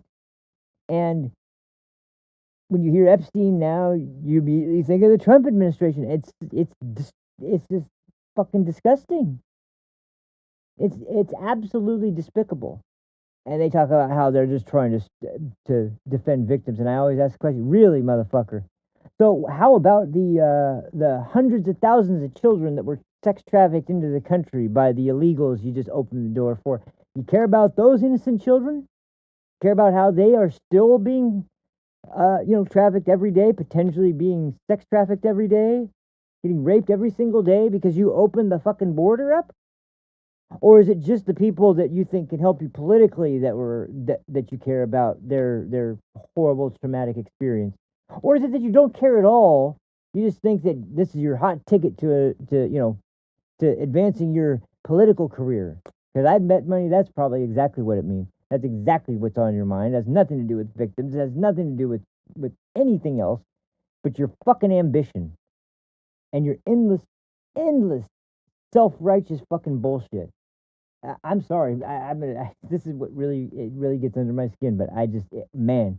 And then when people can get that convinced, and part of me is like sad to see somebody get so fucking brainwashed. But at the same time, I just get so pissed. How can you let yourself become such a fucking tool for some of the most disgusting people in this country? Like, these are people that have nothing that they wouldn't bury their fucking family and their mother and their probably their children if it meant advancing their political office. I don't know. Why was Joe Biden sworn in the same hospital room where his young boys were recovering from the car crash that one of them, both of them, I can't remember, I think only one of them was in. But, why was that? Why was the background him being sworn in while the foreground was his two children in a hospital bed playing with toys? Manipulation, maybe? Or do you think that the selfless Joe Biden would never do such a thing? Which brings me finally to one last thing I was going to talk about, because I went way longer than I was trying to, of course, because I always do. But let's talk about one of these guys, because I wouldn't spotlight a creator on an influencer of some kind on YouTube or anywhere else unless they were really egregious. So yeah, this guy's really fucking egregious, and I've been seeing him more and more lately. And the guy's just a total clown. He knows nothing about what he's talking about, but man, does he get angry really quick, and he spurgs out very fast. And it's because he's trying to go the debate route. I've talked about this before, and I'm watching this now, and I'm learning a lot more about the fact that, man, I don't know, there's some situations where I mean, I never have thought of myself as a debater, and I've never thought of myself as somebody who would be particularly great at debating. But if if the opportunity arose, it depend on the opponent. If I thought I was way out of my league, I'd be like, I don't know. But then there's people like this who I watch and I'm like, actually, you know what? Maybe there's some cases where I could, because when I watch this moron, I mean, he pivots so fast all the time. He pivots so frequently. He demands answers every time he pivots, so he can derail everything and switch the topic. He never sticks to one subject at all because it's all just this endless stream of attack. There's nothing he will concede. There's nothing he will, ever say that is more on the shoulders of his precious Democratic Party, and yet he'll go out every single time and say, "Well, I'm not a Democrat. I'm not a Democrat." Oh, you're not, huh? Oh, wow, man, forgive me. I could have sworn that the endless support for Kamala and everybody on the left who's running, and complete and total condemnation of Donald Trump for the way that he walks or the shoes that he's wearing, or maybe that he decided to talk about the evils of Hamas in this day, and you think that's Islamophobic probably. Sorry, I forgot. You're not really a Democrat. That's right. Yeah, you're just a psycho. No, you're a fucking Democrat through and through. You're not even a Democrat. You're a leftist. You're a fucking you're a leftist socialist. That's what you are. You can you can change your fucking self-described position anytime you want, but I mean, that's what, once again, things that people don't understand. You can't just self-identify and throw all labels to the wind and pretend like they mean nothing, and while calling yourself something that's totally, totally not applicable to someone like you. Like, your beliefs are exactly in line with some of the most extreme members on the left in Congress and the Senate, and yet you're not on the left. Right, okay, all right, sure, yeah. Anyway, maybe you heard of the guy. His name's Brian Shapiro. He's a fucking scumbag, but he's been constantly popping up in debates that keep popping up on my YouTube recommended list all the time. Partly, I will admit at first, partly because it was Andrew Wilson in a lot of cases, and I've watched a lot of his debates, so it was obviously something that was recommended on those grounds. But then I started watching other people in those circles, Rob Noor, and then it just ended up being more just Brian Shapiro debating and getting wrecked by fucking so many people. But the biggest one that got me was when, if you're familiar with Warren Smith, it's a guy who he was a teacher. Now he does YouTube. He had actually been teaching social media and broadcasting sort of techniques for a high school that was for kids that had basically been such issues for the schools that they were at, that they had been kind of expelled almost everywhere. This was like their last chance kind of school. That was the kind of school he was working at. So he's trying to find ways to, relate to these kids in a way that's going to be relatable to them, interesting to them, but still have an underlying tone of something that would be educational and beneficial, and they'll be able to learn not just about social media and broadcast, but they'll learn better English, better argumentative techniques, better ways to debate, better ways to discuss topics, better ways to understand topics, and because at one point he was talking about J.K. Rowling and how she wasn't really transphobic for saying that it was wrong for men to compete in women's sports. That meant that she got the treatment of the full-throated treatment of everyone on the left as a bigot and an evil right-wing freaking transphobe and all the other labels they use.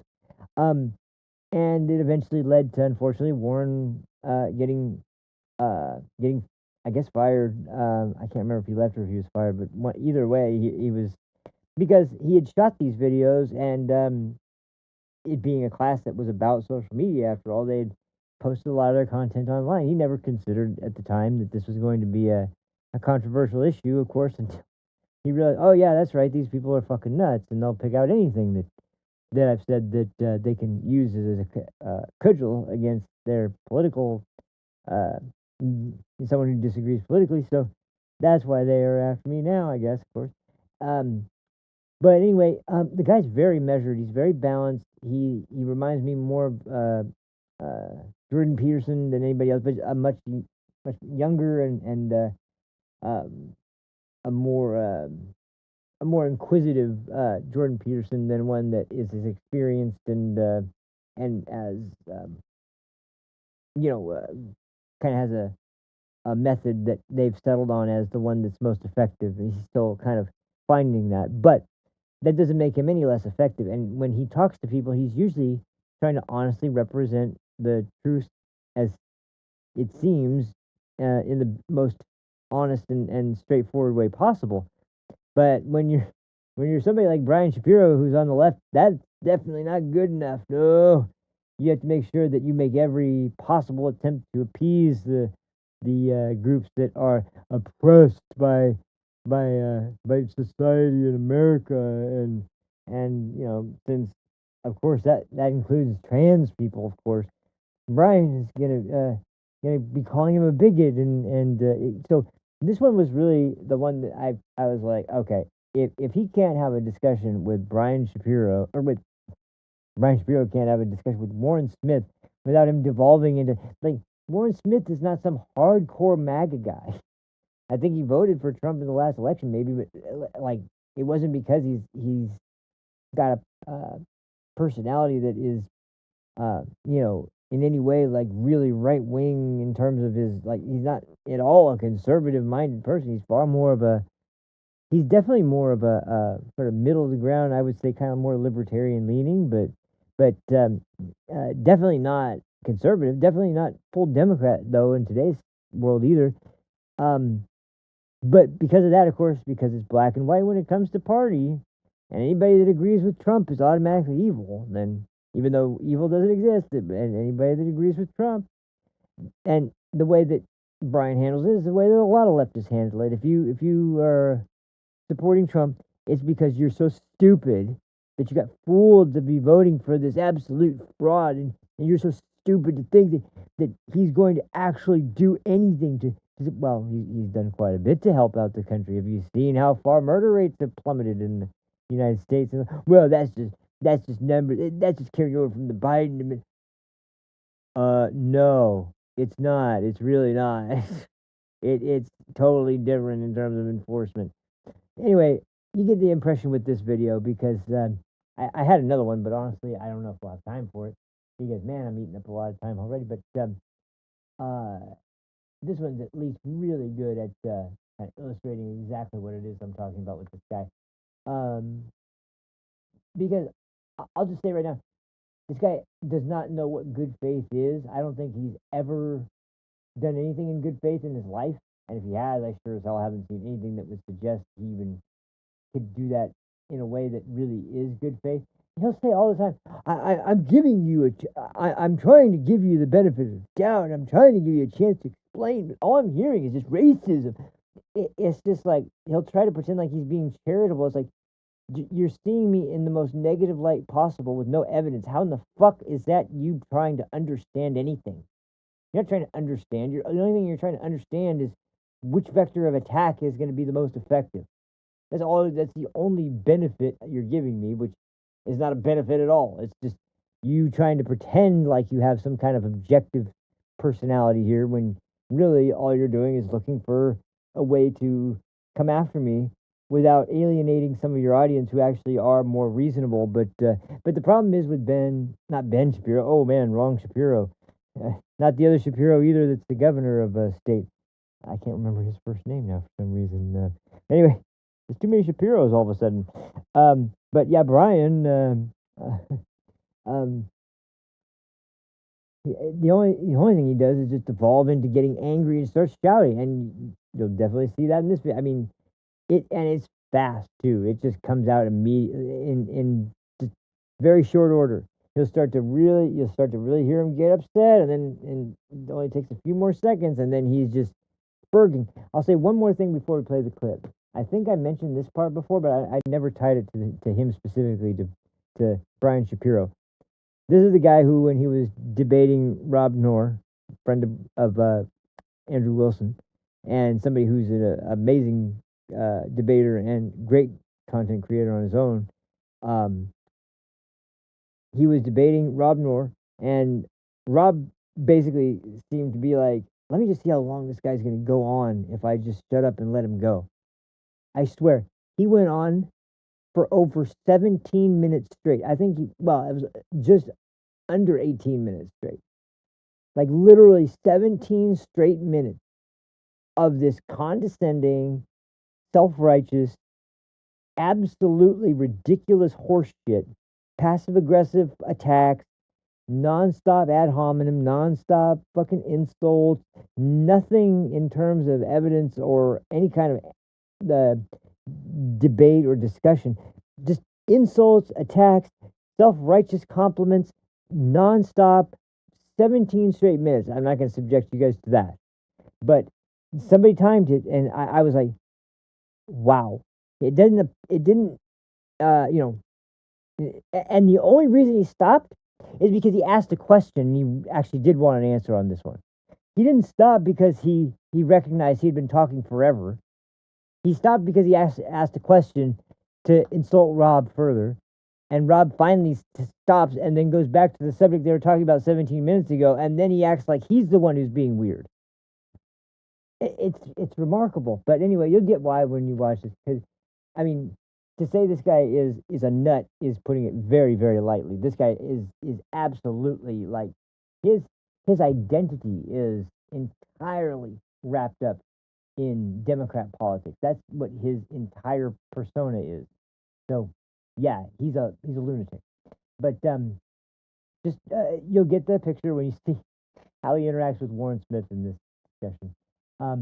Can't remember exactly when this was. This was a little while back, but this was from Warren's video, kind of analyzing post-debate how this whole thing went, and obviously Warren is kind of making fun, but at the same time kind of so confused still that he just doesn't even get what the hell happened.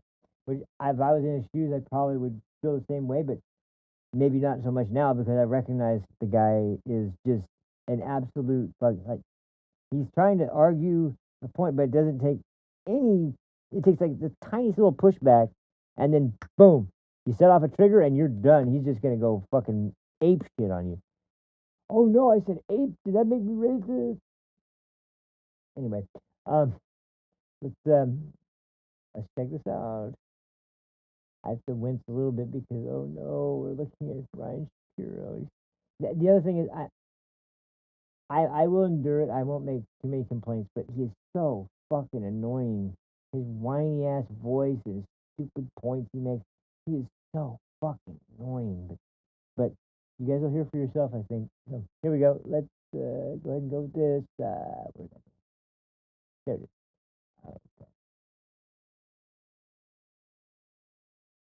That's right. So Warren was it's a little bit longer than I thought. I think this is a compilation. I don't think this is Warren's video. I think this, or it might have been. Anyway, it's just over 10 minutes long. So yeah, this will be a great way to end the show actually today. This is primarily starting out at least about how Warren was on Steven Crowder, and Steven and Warren were just discussing general political issues. And he'd never actually even, as far as I know, he'd never even really met Steven. This was the first time they were interacting, not just on stream, but really in any way directly on live in person. So Steven asked him about the, how he ended up on YouTube and the story about the school and all that stuff. And it was actually a pretty interesting conversation. But because he was invited and he went on Steven Crowder, that's automatically, in Brian's world, enough to condemn him totally. Like, there's no excuses at all for going on Steven Crowder's show.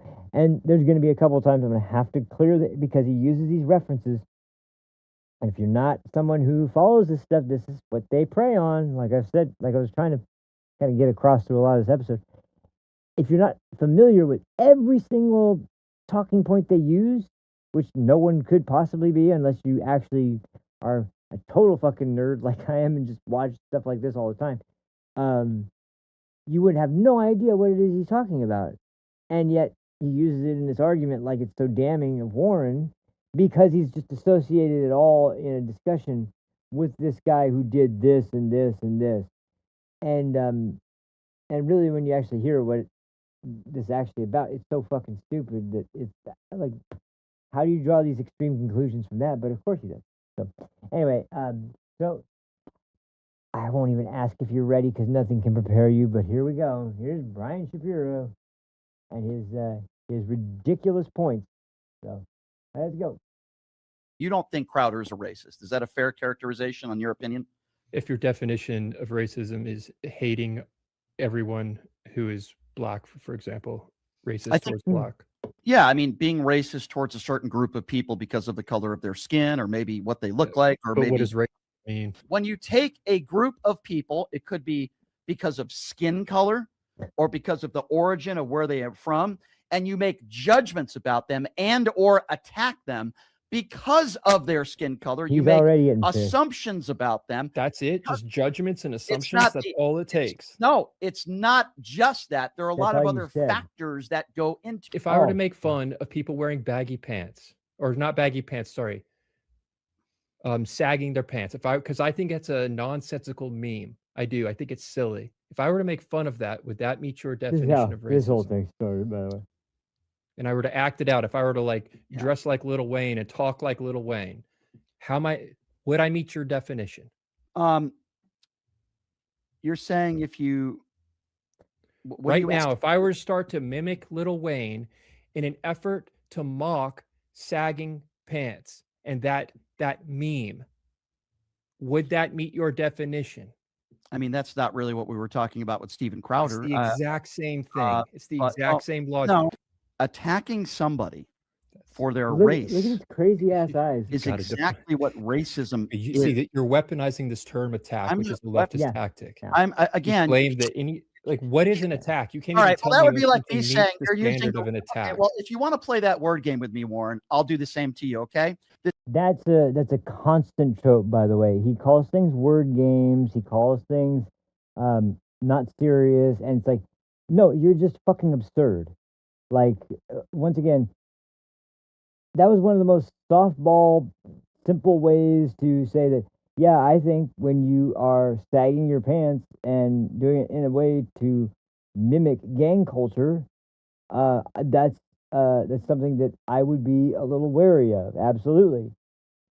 But because it's related to one specific group of people, which to me, in my mind, Warren didn't say anything about race, you know? And that's the funniest thing about this whole sagging pants thing is that not one time does Warren ever say black guys sagging their pants, the black men sagging their pants, anybody of any race sagging their pants. He just says just the style of wearing your pants below your ass in the sort of style that you'll see like a gangster doing when they're wearing their flag, that kind of thing.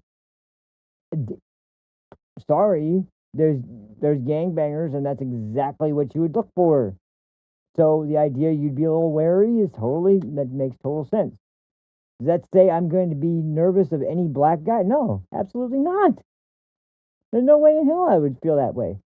If I see anybody who looks like their thug life, then yeah, I'm going to maybe be a little bit, little cautious.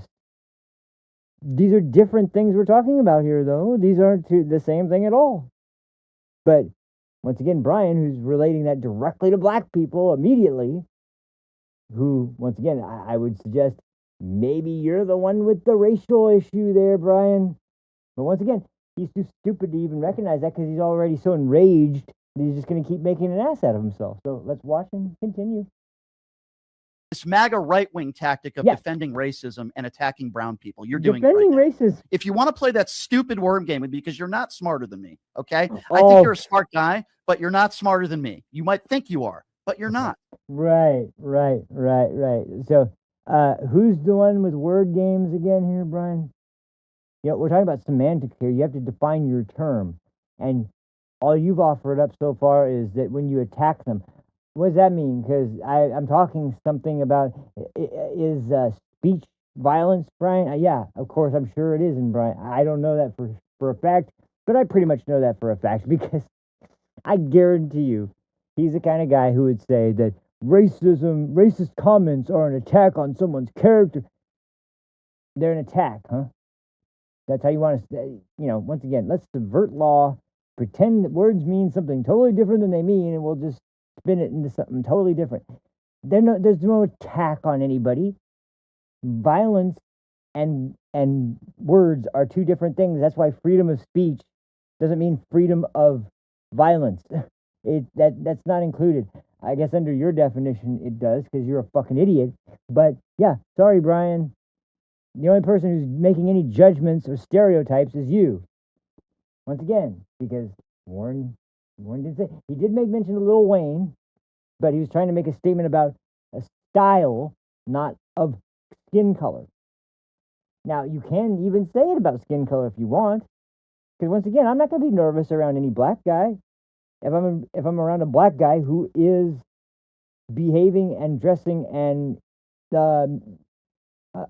has all of the characteristics that have been defined, by the way, by law enforcement and people who are, you know, their job is to understand who to look for when searching for gang members. You know, the colors that they wear, the type of like perfect example of MS-13 with the was it the Raiders, or is it the Raiders hat that it was used for people who are dealing drugs and part of MS-13? I think it was a Raiders hat. Anyway, it was a sports team specific hat that's used by MS.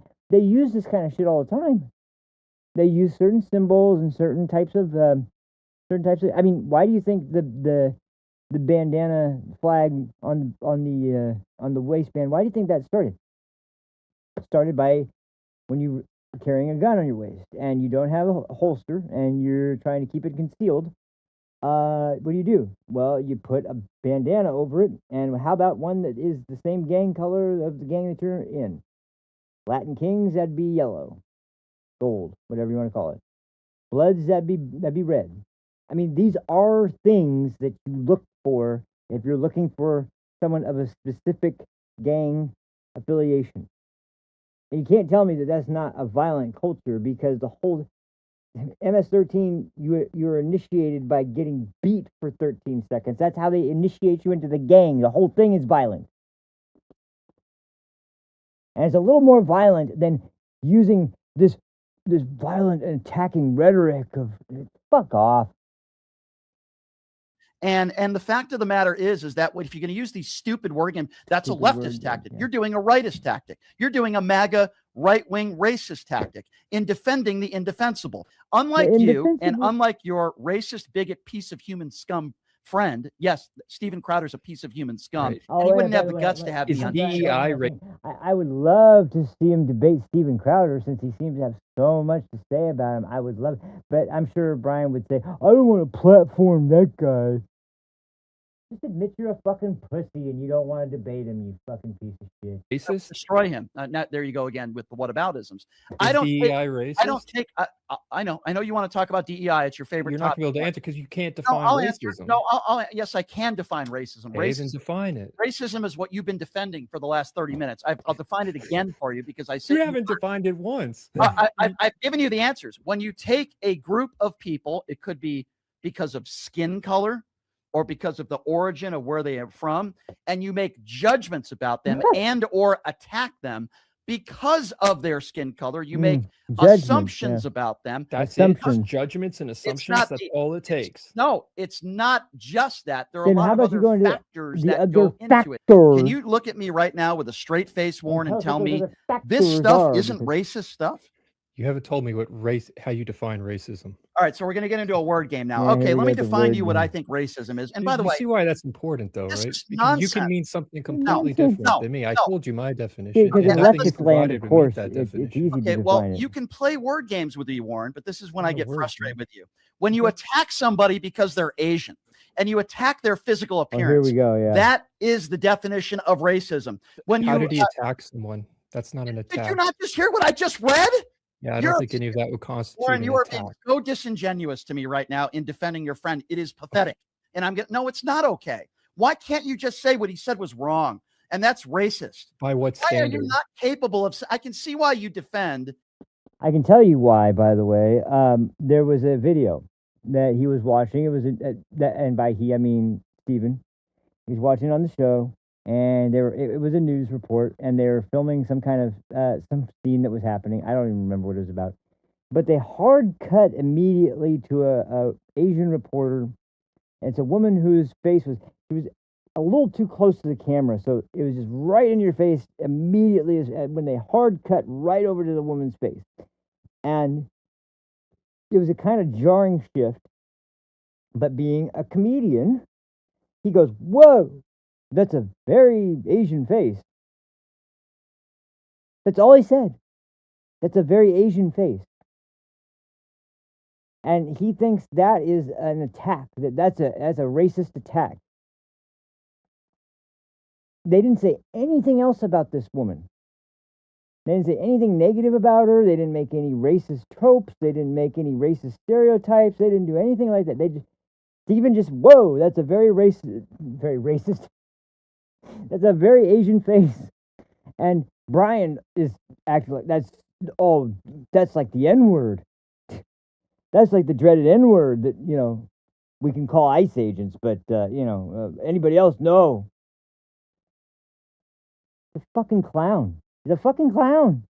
He's so upset about this, and he's like, "Oh, you play word games." Who's playing the word game? It's a very Asian face. Oh my God, how dare you? Fucking grow up. Jeez. How pathetic. And with all due This respect, is just logic, man. no, it's I not don't know. logic. It's you're Look here defending we go. racism and bigotry. That's You're why You defending haven't racism defined and bigotry. racism. I just How can I told tell you? when you don't know what racism is? I Tell me told you right my now. definition. Okay, It would so be answer, hatred. Okay, go ahead. so answer the question. When he attacks a woman because she's Asian and Attacks a attacks woman the because look she's of her Asian. face, How's He that didn't an attack attack? anything. See? you want me to read the quote again? Do I have to read it again to you? Warren, He's making fun of someone. How's that an attack? He's a and comedian. why is he It's a making comedy fun of them? show. Because Oh, of their making look. fun He's of a them? comedian. Oh, Hey, no, again, not we can play making fun word of them. games, and I already gave Word it. It's not a games. word Oh my game. God. No, it's you. Words have definitions. It's you You're trying. asking if something meets the standard It's you of a trying to word. play. It's you trying to play philosophy word games Mm. when you know exactly what you can laugh all you want to, Warren. When you know what racism is and you defend Elon I Musk. know I do. I Oh, you just defend told you Elon my Musk. Oh definition. no. Do Oh you no. agree with my definition, or do you have a different So definition? this isn't racism at all. When you mock Not a by black, my definition. we talked about hate. Don't you Okay, think that's what is interesting? hate speech? Now we're going Oh into the boy, word hate game speech. again. Oh Okay, so boy. hold on. So if Well, there's a somebody problem with says, that word so if because somebody there's says, if somebody says That's all a left. Jews, That's why you're a leftist. You Look at consider the definitions the to be a again, word game. that's why you're a insane rightist, anger. because you have no problem Because I defending care about people. definitions. No, because you Sure. don't care about discrimination. That's why you're a rightist. If you I want to prove don't that's care you, about then- discrimination. No, I don't think you do, Warren, because when one of your friends goes on a podcast with How millions is Crowder of listeners, discriminating? Yeah. because is that a joke? When I give you No. jokes about Steven said was a slavery, which joke. they've made on the show, which I'm not going to repeat Jokes the jokes about that slavery. Crowder has made about slavery and his co-host Dave Landau. They've made jokes about slavery. And you could look me in the eye and say, oh, that's okay because he's just a comedian. Or we have to look at the context of it. You'd have And to when- read the joke. I mean, how am I I mean, supposed I'm to? sorry, but How am I I have to supposed to say pass this. judgment with? You know, in that, I think it was Scary Movie 2, they made that joke about Amistad 2. Is that not funny, Brian? Is that just evil racism in Scary Movie? The movie written by the Wayans brothers and, like full of fucking contemporary cultural references. Like, was that racist too? Because it had slavery joke. It had a slavery joke right there in it, and maybe it even had more. I don't know, but I can't even remember. But I just remember that one because it was funny as hell.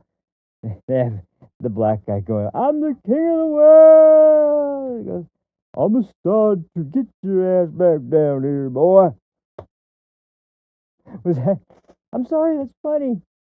And it's about slavery. You can't just make that blanket statement and say that making jokes about slavery is wrong unless you tell me what exactly was said. And apparently, according to you, oh, it's just so terrible. I won't repeat it here. Of course you won't, because you don't have a fucking argument. You have no argument whatsoever. And to you, everything that you say, because as a white man of privilege and someone like Crowder who just does nothing but spread hate, I'm sorry, you've done nothing to illustrate him spreading any kind of hate. The only thing I've gathered from this video is you're a very hateful, angry man who has no fucking real self-confidence in yourself because you're such a pathetic little bitch that apparently words are violence. Words are violence, just like the left always constantly claims. And I'm sorry, but yeah, you're just a little fucking weasel. That's it. That's it. And you're so fucking proud of your little show there that he's gotten so goddamn convinced of his own moral superiority that he just treats people like they're stupid. And word games, well, I need to understand what you mean, because the left tends to muddy the waters a little bit when you're talking about any term that used to, once again, any term that used to have value, used to be considered something that was a grave,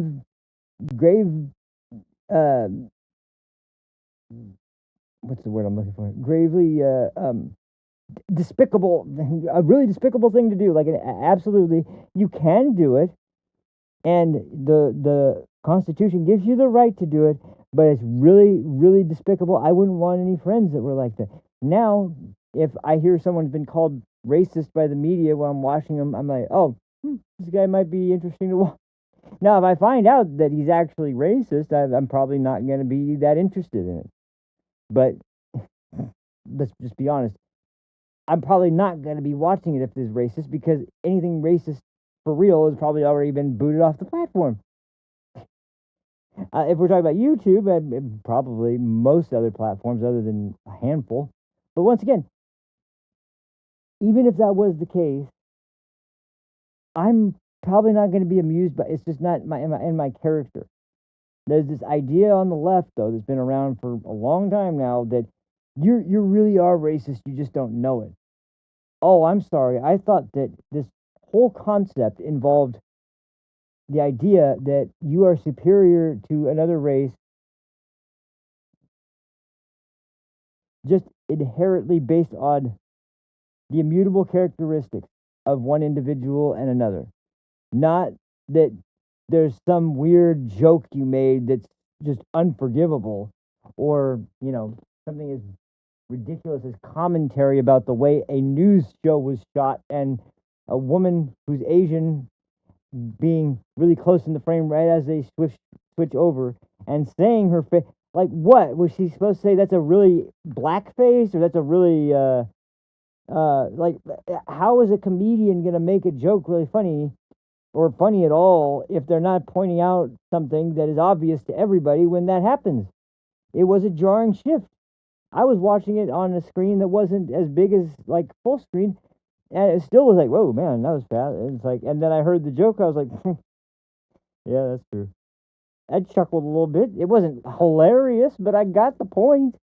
I didn't think anything of it. And then I heard, he's not the only one I've heard make mention of this. There was people that talked about it before, but he looks back on it, and it's this bullet point in history that you need to mark down and forever remember the wicked ways of Steven Crowder's racist jokes on. It's just pathetic. It's just, and he thinks this is some kind of like silver bullet, which he's not alone, unfortunately. When we get to the end of the video, you'll see what I'm talking about, because that's probably the most unfortunate part of the whole thing, but it's a perfect demonstration of everything I've been talking about in this video, so we'll get there. I'm sorry, I'll try not to interrupt anymore and just get to the end. Without knowing what was said. So you don't want to pass any judgment, but we'll get into the Biden stuff. How could I without knowing what was said? Yeah. Okay. So I gave you the Is quote that not of what he said reasonable? about. No, I don't think you're being reasonable. I think you're making. How can I judge something if I don't know what I'm judging? When he mocks Kamala Harris for being a fake black, he might hate Kamala Harris. That doesn't mean he hates all black people for being black. Why is she not black? Why would he say that then? Is that just funny because he's a comedian? What does that have to do with anything I'm that we're asking talking you. about? It has I don't everything know. What's the because theory he's a behind Kamala racist. Harris? That's why. That's what it has to do with it. The validity of it has nothing to do with whether or not it's racist. I'm going to speak very slowly for the MAGA buffoon because yes, now I'm using ad hominem attacks because now you're starting to. Isn't that a stereotype? Aren't you being stereotypical? No, not I feel everybody. attacked, Not Brian. everybody. Yeah, guess what? I'll define it for you. Not what right do you have to attack me? I'll tell you the right I have. It's my radio show, not yours. Here's number 2. Oh, I never said that everybody who voted for Trump is a MAGA buffoon. I just think you are. Do you see the difference, Warren? So now let me answer the question again for the 11th time, and I'll speak very slowly and distinctly. You're allowed to feel that way. There's nothing wrong with that. Okay. I mean, it's very frustrating, but yeah, because you want to go on the attack. Take a breath, and we can walk through it. Well, I mean, I want to do that. That's not what he's after. It's very frustrating that you can't admit that this is wrong and this is racism. Now, I could also go into the atonement. Some statements about his personal life. Brian, you see why it's important, though, if you're asking me, is this racist? We should be able to agree upon what racism is. No, he doesn't and you're care. going to say, no, Warren, you're just playing a word game. Yeah. That's basic. I've been very clear. Again, it's basic logic to most people that Stephen Krabs is racist, but I'll give you my basic definition. When you talk like this is why I think you are a leftist. This is extreme stuff. What's your point, though? My point is I think you're disingenuous. I think all of a sudden... You think I'm intentionally pretending not to know things? I think sometimes, yes. I think that you support Donald Trump, and sometimes, well, I don't know enough about that, so I can't really comment on it. Wow, man, because that's called being reasonable in my mind. It's amazing. That's another thing that indicates to me a leftist ideology. When someone says I don't know, you think they're being disingenuous. There's no way they couldn't actually know. Everything's a tactic to you. It's not when definitions are a word game. It's not when somebody says they don't know. It's when someone is in the same industry that I am that is supposed to cover news for a living. Let me ask you another. Cover news for a living, man. I make YouTube videos about critical thinking. Do you ever make YouTube videos about Donald Trump's lack of critical thinking? Can you please tell me a video that you've ever posted on your YouTube page that has a gazillion followers that has criticized Donald Trump for his critical thinking? One. Name me one, Warren. Watch this. In the response to the shooting. The one I did with you in it. Trying to find peace, find common ground. Title, can we find peace? He thought he was. And I was saying this is a dangerous road we're going down. There are mistakes being made on the right, and people that are acting like there's no mistakes being made. This is only going to make things worse. You made a video saying that there were mistakes made on the right after doing my show. Okay, I'm glad to hear that. I didn't see that video. You did. You emailed me about it. You said good video. But why am I expected to make a video on that topic? Criticize Trump something? Yes, because you are biased in your thinking. And he's logical biased. Way of thinking. Everyone has their biases. I think leftists are fools, and this conversation is wild. Why are leftists fools? Why am I a fool? Go ahead, Warren. Why am I? You weaponize the concept of an attack. You dismiss the need for evidence, which I was just laying out with Epstein. I dismiss the need for evidence. Yes, accusations are not enough for you. Sure, accusations are evidence. So I'm a leftist because I dismiss evidence. So Warren, maybe I'm just a leftist because I believe there probably should be more than 2 people that should be held to account for thousands of young children that were raped. Maybe I'm a leftist because I feel like there should be accountability. Okay, so once again, I got to go off because I can't let shit like this go because you know how I felt about this. They care a lot about the Epstein victims, but once again, where was your voice, Brian, when 300,000 plus children were trafficked, sex trafficked, labor trafficked, and there's still hundreds of thousands of them in this country still to this day. We're not talking about 10 years ago when Epstein did this and that on the island. No, we're talking about children facilitated by the Biden administration to be led into the interior of the United States, go into houses that sometimes already had 20 kids, 30 kids, supposedly under the protection of some adult there who was going to be their guardian, who let them out the back door to the sex traffickers and are getting sexually abused and used every day. What about them, Brian? What about that? Oh, you can't acknowledge that, right? They didn't open the border. They didn't open the border. Oh, by the way, they had this very strong border bill that actually Trump blocked because he just wanted to win the election. No, they had a bill that basically was going to hamstring Trump. That's why he said, I hope they don't pass this, which if you consider that manipulating Congress, I'm baffled by. I don't think you understand the meaning of anything, but I'm a little fucking pissed because you can't fucking recognize that your fucking preferred candidate, obviously, but how much you hate Trump, Kamala Harris and Joe Biden, to whatever extent his faculties were still there, opened the border up to the most evil people on the planet, including child sex traffickers, and you can't ever admit that. Can't ever talk about that. Can't talk about how Tom Homan and ICE are trying to find the missing children because they're evil and they murdered Alex Preddy and Renee Good. And yet they're also trying to find hundreds of thousands of children who are getting sex trafficked and labor trafficked around the country that you don't fucking care about. But you care about Epstein. You care about victims, right? You just said you care about victims. No, you don't. You don't give a fuck about victims. You care about finding a victim that you can pin on Trump. That's why Michael Cohen was your guy for a while. That's why fucking that psycho bitch I was just talking about earlier. What's her name? E. Jean Carroll was your fucking victim for a while. And that's why now it's Epstein's victims that are the victims you're fighting for. They've been sexually abused. It's like, oh yeah, okay. So how about the hundreds of thousands of fucking children, Brian? Nah, won't even acknowledge them. In fact, that isn't even happening. That didn't happen. No, of course not. There weren't 50 people who died in a tractor trailer in the back of a fucking U-Haul truck in the middle of the Texas desert. Nah. Biden administration would never do that.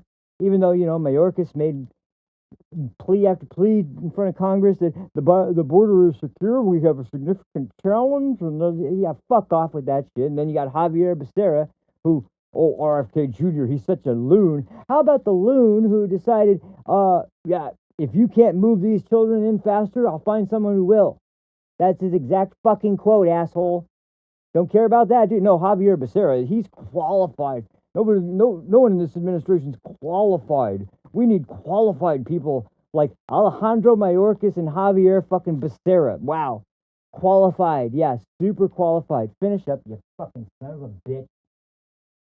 Accusations are not evidence. There's probably more than That's two not enough. people. Anyone can make an accusation. We have seen people weaponize accusations. Oh, Amber Heard claimed Johnny Depp beat her. We saw how that played out. The Lauren This is Boebert logic. Lauren Boebert is a leftist. Nancy You don't need Mace to is a yell. leftist. It's okay. Marjorie Taylor Greene is a leftist. No, I'm yelling because there's thousands of kids that were molested. Moral outrage, a leftist tactic, man. Okay, there you go again with your nonsense. It is. You just talk from emotion. No, he's absolutely Yeah, I right. talk with emotion. I think you talk with stupidity. From emotion. You think that is more important I than think you logic. talk with stupidity.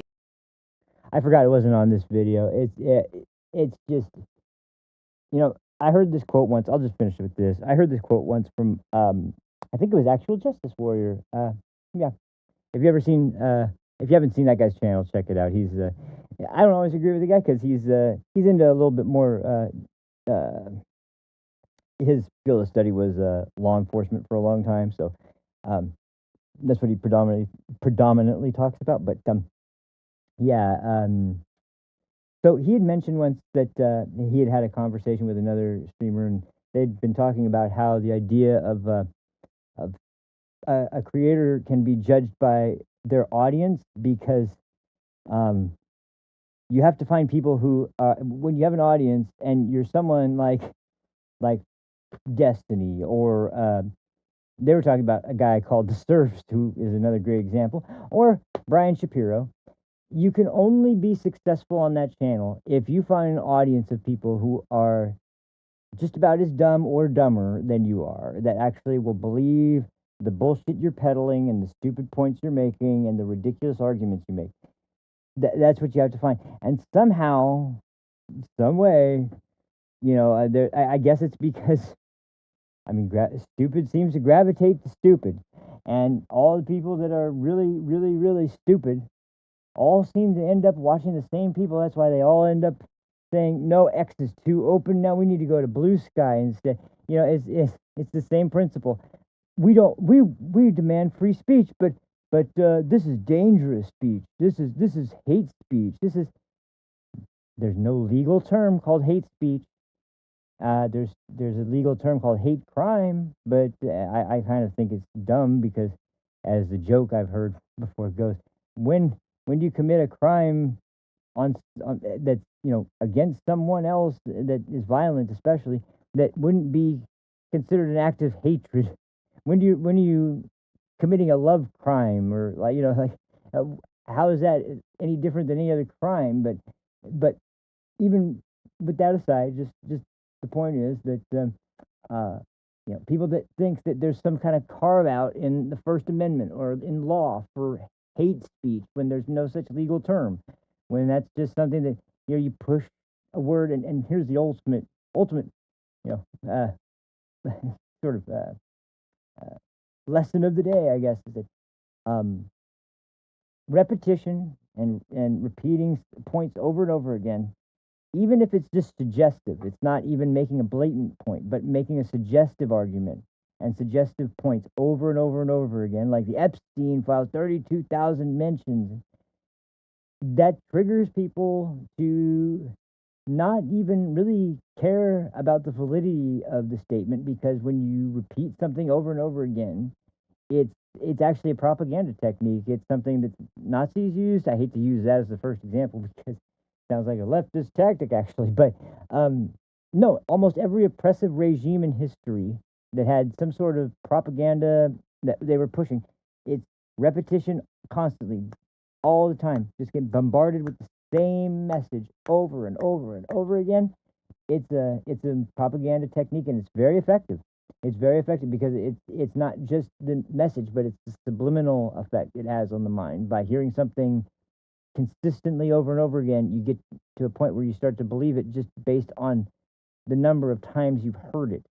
So when you hear the left that repeat, like January 6th or Epstein or whatever it might be, you start to have that pattern recognition, especially if you're not political. That's why, when it comes to people who don't really have the time to watch news or watch any kind of actual informative show, and get their information just based on snippets, or they see a headline, or they watch someone who summarizes in a very disingenuous way and always seems to frame things in a very positive light for just one group, you can bet your ass that they're probably, and I'm not talking about, when it comes to, for the most part, I'll even go so far as to say opinion editorial journalists, when you make it honest and clear that you're an editorial and opinion journalist, that usually is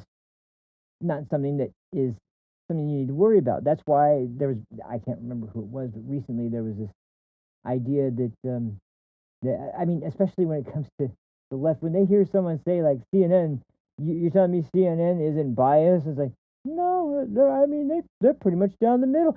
But you got Scott Jennings, and you got a whole cavalcade of other people here that are against him.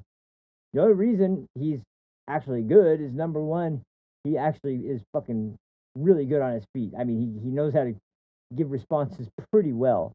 But the other reason is because, unlike you guys, he has the honest reality on his side when he's speaking.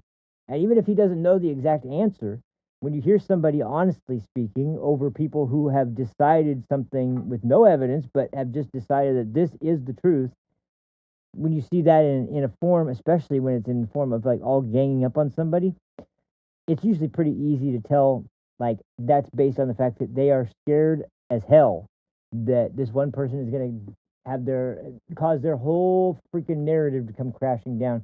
And that's really the reason why Brian flips out the way he does, just like every other leftist. It's like they hear something that is a little too true to be being circulated at this table. So, no, absolutely, cut them off. Shut up.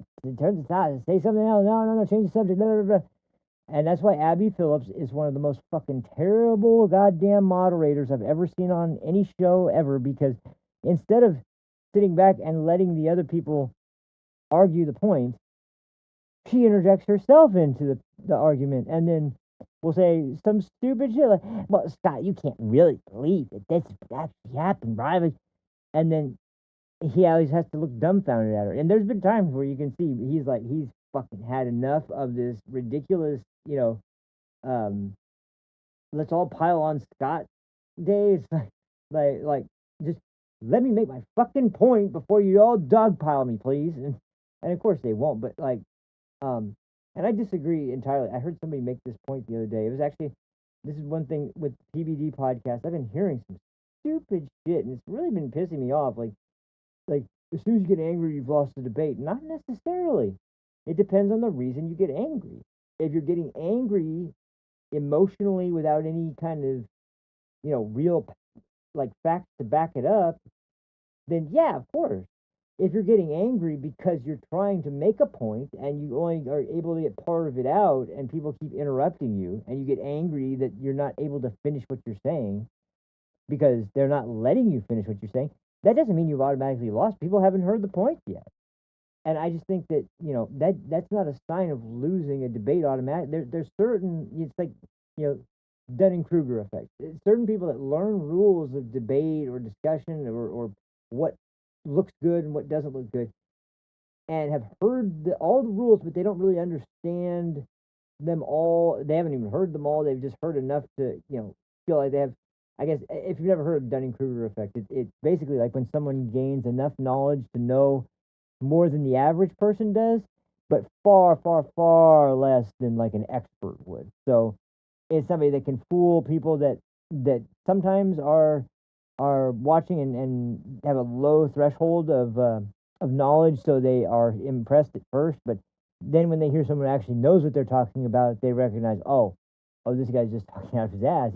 He doesn't really know that much at all. He's just trying to show off the little bit he does know, and that's something that plagues the left side so much, especially the commentators, because they have no clue a lot of times what they're talking about. And, Supreme Court, perfect example. When you hear reactions to Supreme Court cases, and you hear the actual opinions that are being read, they don't read the whole justice opinion. They don't read the dissent. They don't read the concurrence with the majority opinion.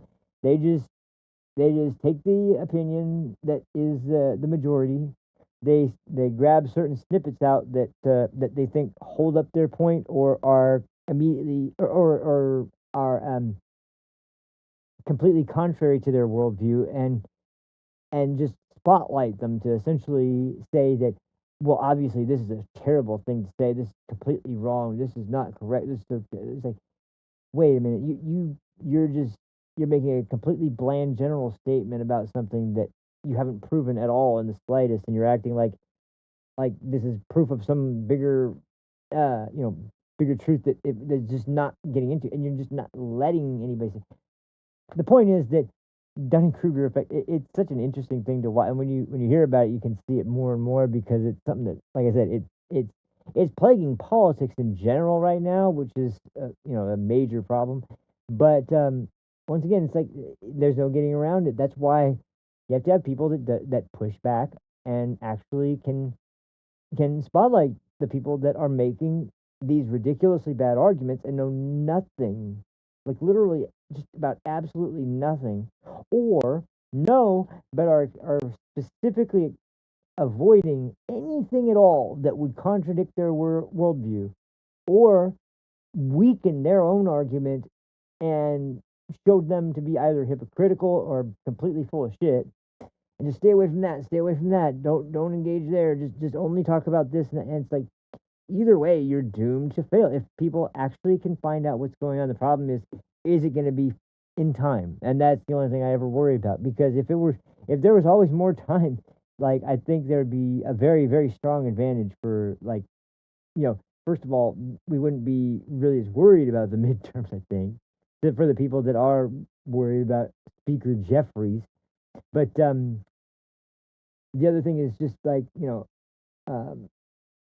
when you watch things like what's going on right now in Iran, if this actually does go down like we have every indication it will, then it should be something that everybody is pretty proud of. And it looks like this whole thing with the pilot that was rescued really, really helped boost public opinion because of the fact that we haven't seen someone who we've not seen a commander in chief so dedicated to doing the right thing by the military men and women and the people that are the real heroes of the country. We haven't heard someone speak who's really behind those people in a long time, and this is done not through words but by action. We're seeing it, and it's so powerful that it's definitely converting a lot of people. But you know, that's why it bugs me, because when people just assume always the worst intent for Donald Trump, it's like I try to hold judgment until I know for sure that something is wrong or right. But more often than not, that's what I just find, that if you just wait and see what happens, it it's almost always not anything like anyone said it was going to be. And yet they just proudly proclaim that this is what's probably going to happen at this point and that point. And I think it's like, is there no way to win your goodwill for even a little bit? Like, can't you look at the man and see what he's accomplished and see what he's done and see what he's actually still committed to doing constantly, and just give him a little bit of a benefit of the doubt for just a little bit before you go off and call him every fucking possible negative thing in the book? Because honestly, I think he's earned that much at least. You don't have to like the guy, you don't have to agree with everything he's done. Just the name calling of especially some of the worst names you can possibly say.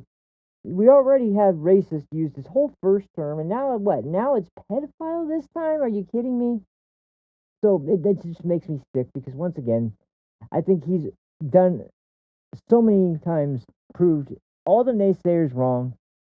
And I honestly think that in a society that had a little bit more open and honest elite class of people that actually had some kind of moral compass, although that, I don't know if that is totally possible with politicians like these, but you know, if we had any kind of morality whatsoever, don't you think you should at least maybe respect that, you know, that let's just give them the benefit of the doubt for a little bit longer before we, you know, just go assuming the absolute worst possible assumption?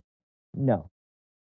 We'll do that for our guy when he's in office, clearly, because Biden, he's not. It's just why, you know, Jake Tapper will stand in front of or sit in front of a camera every night telling you Biden's fine. Oh, he's super sharp. And Morning Joe will talk about this is the best version of Biden ever. And then he's not in office anymore, and then comes a book about how, oh yeah, he actually was pretty far gone. And it's like, well, it would have been nice to know this earlier, motherfucker, because it's a little late now. No, why? Because he's gone now, and it doesn't hurt our party to say that now.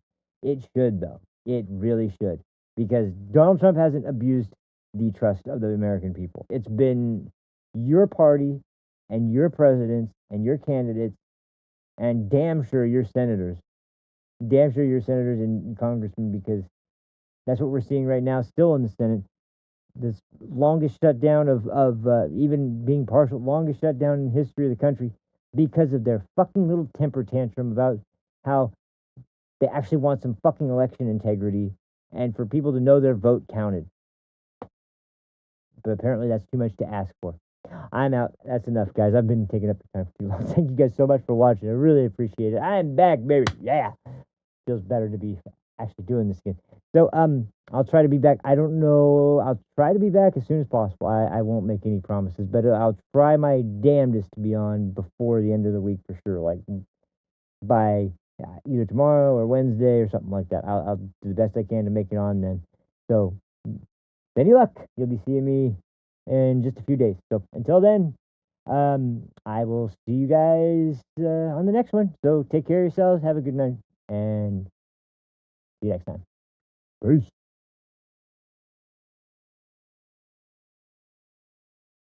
In 5, 4, 3.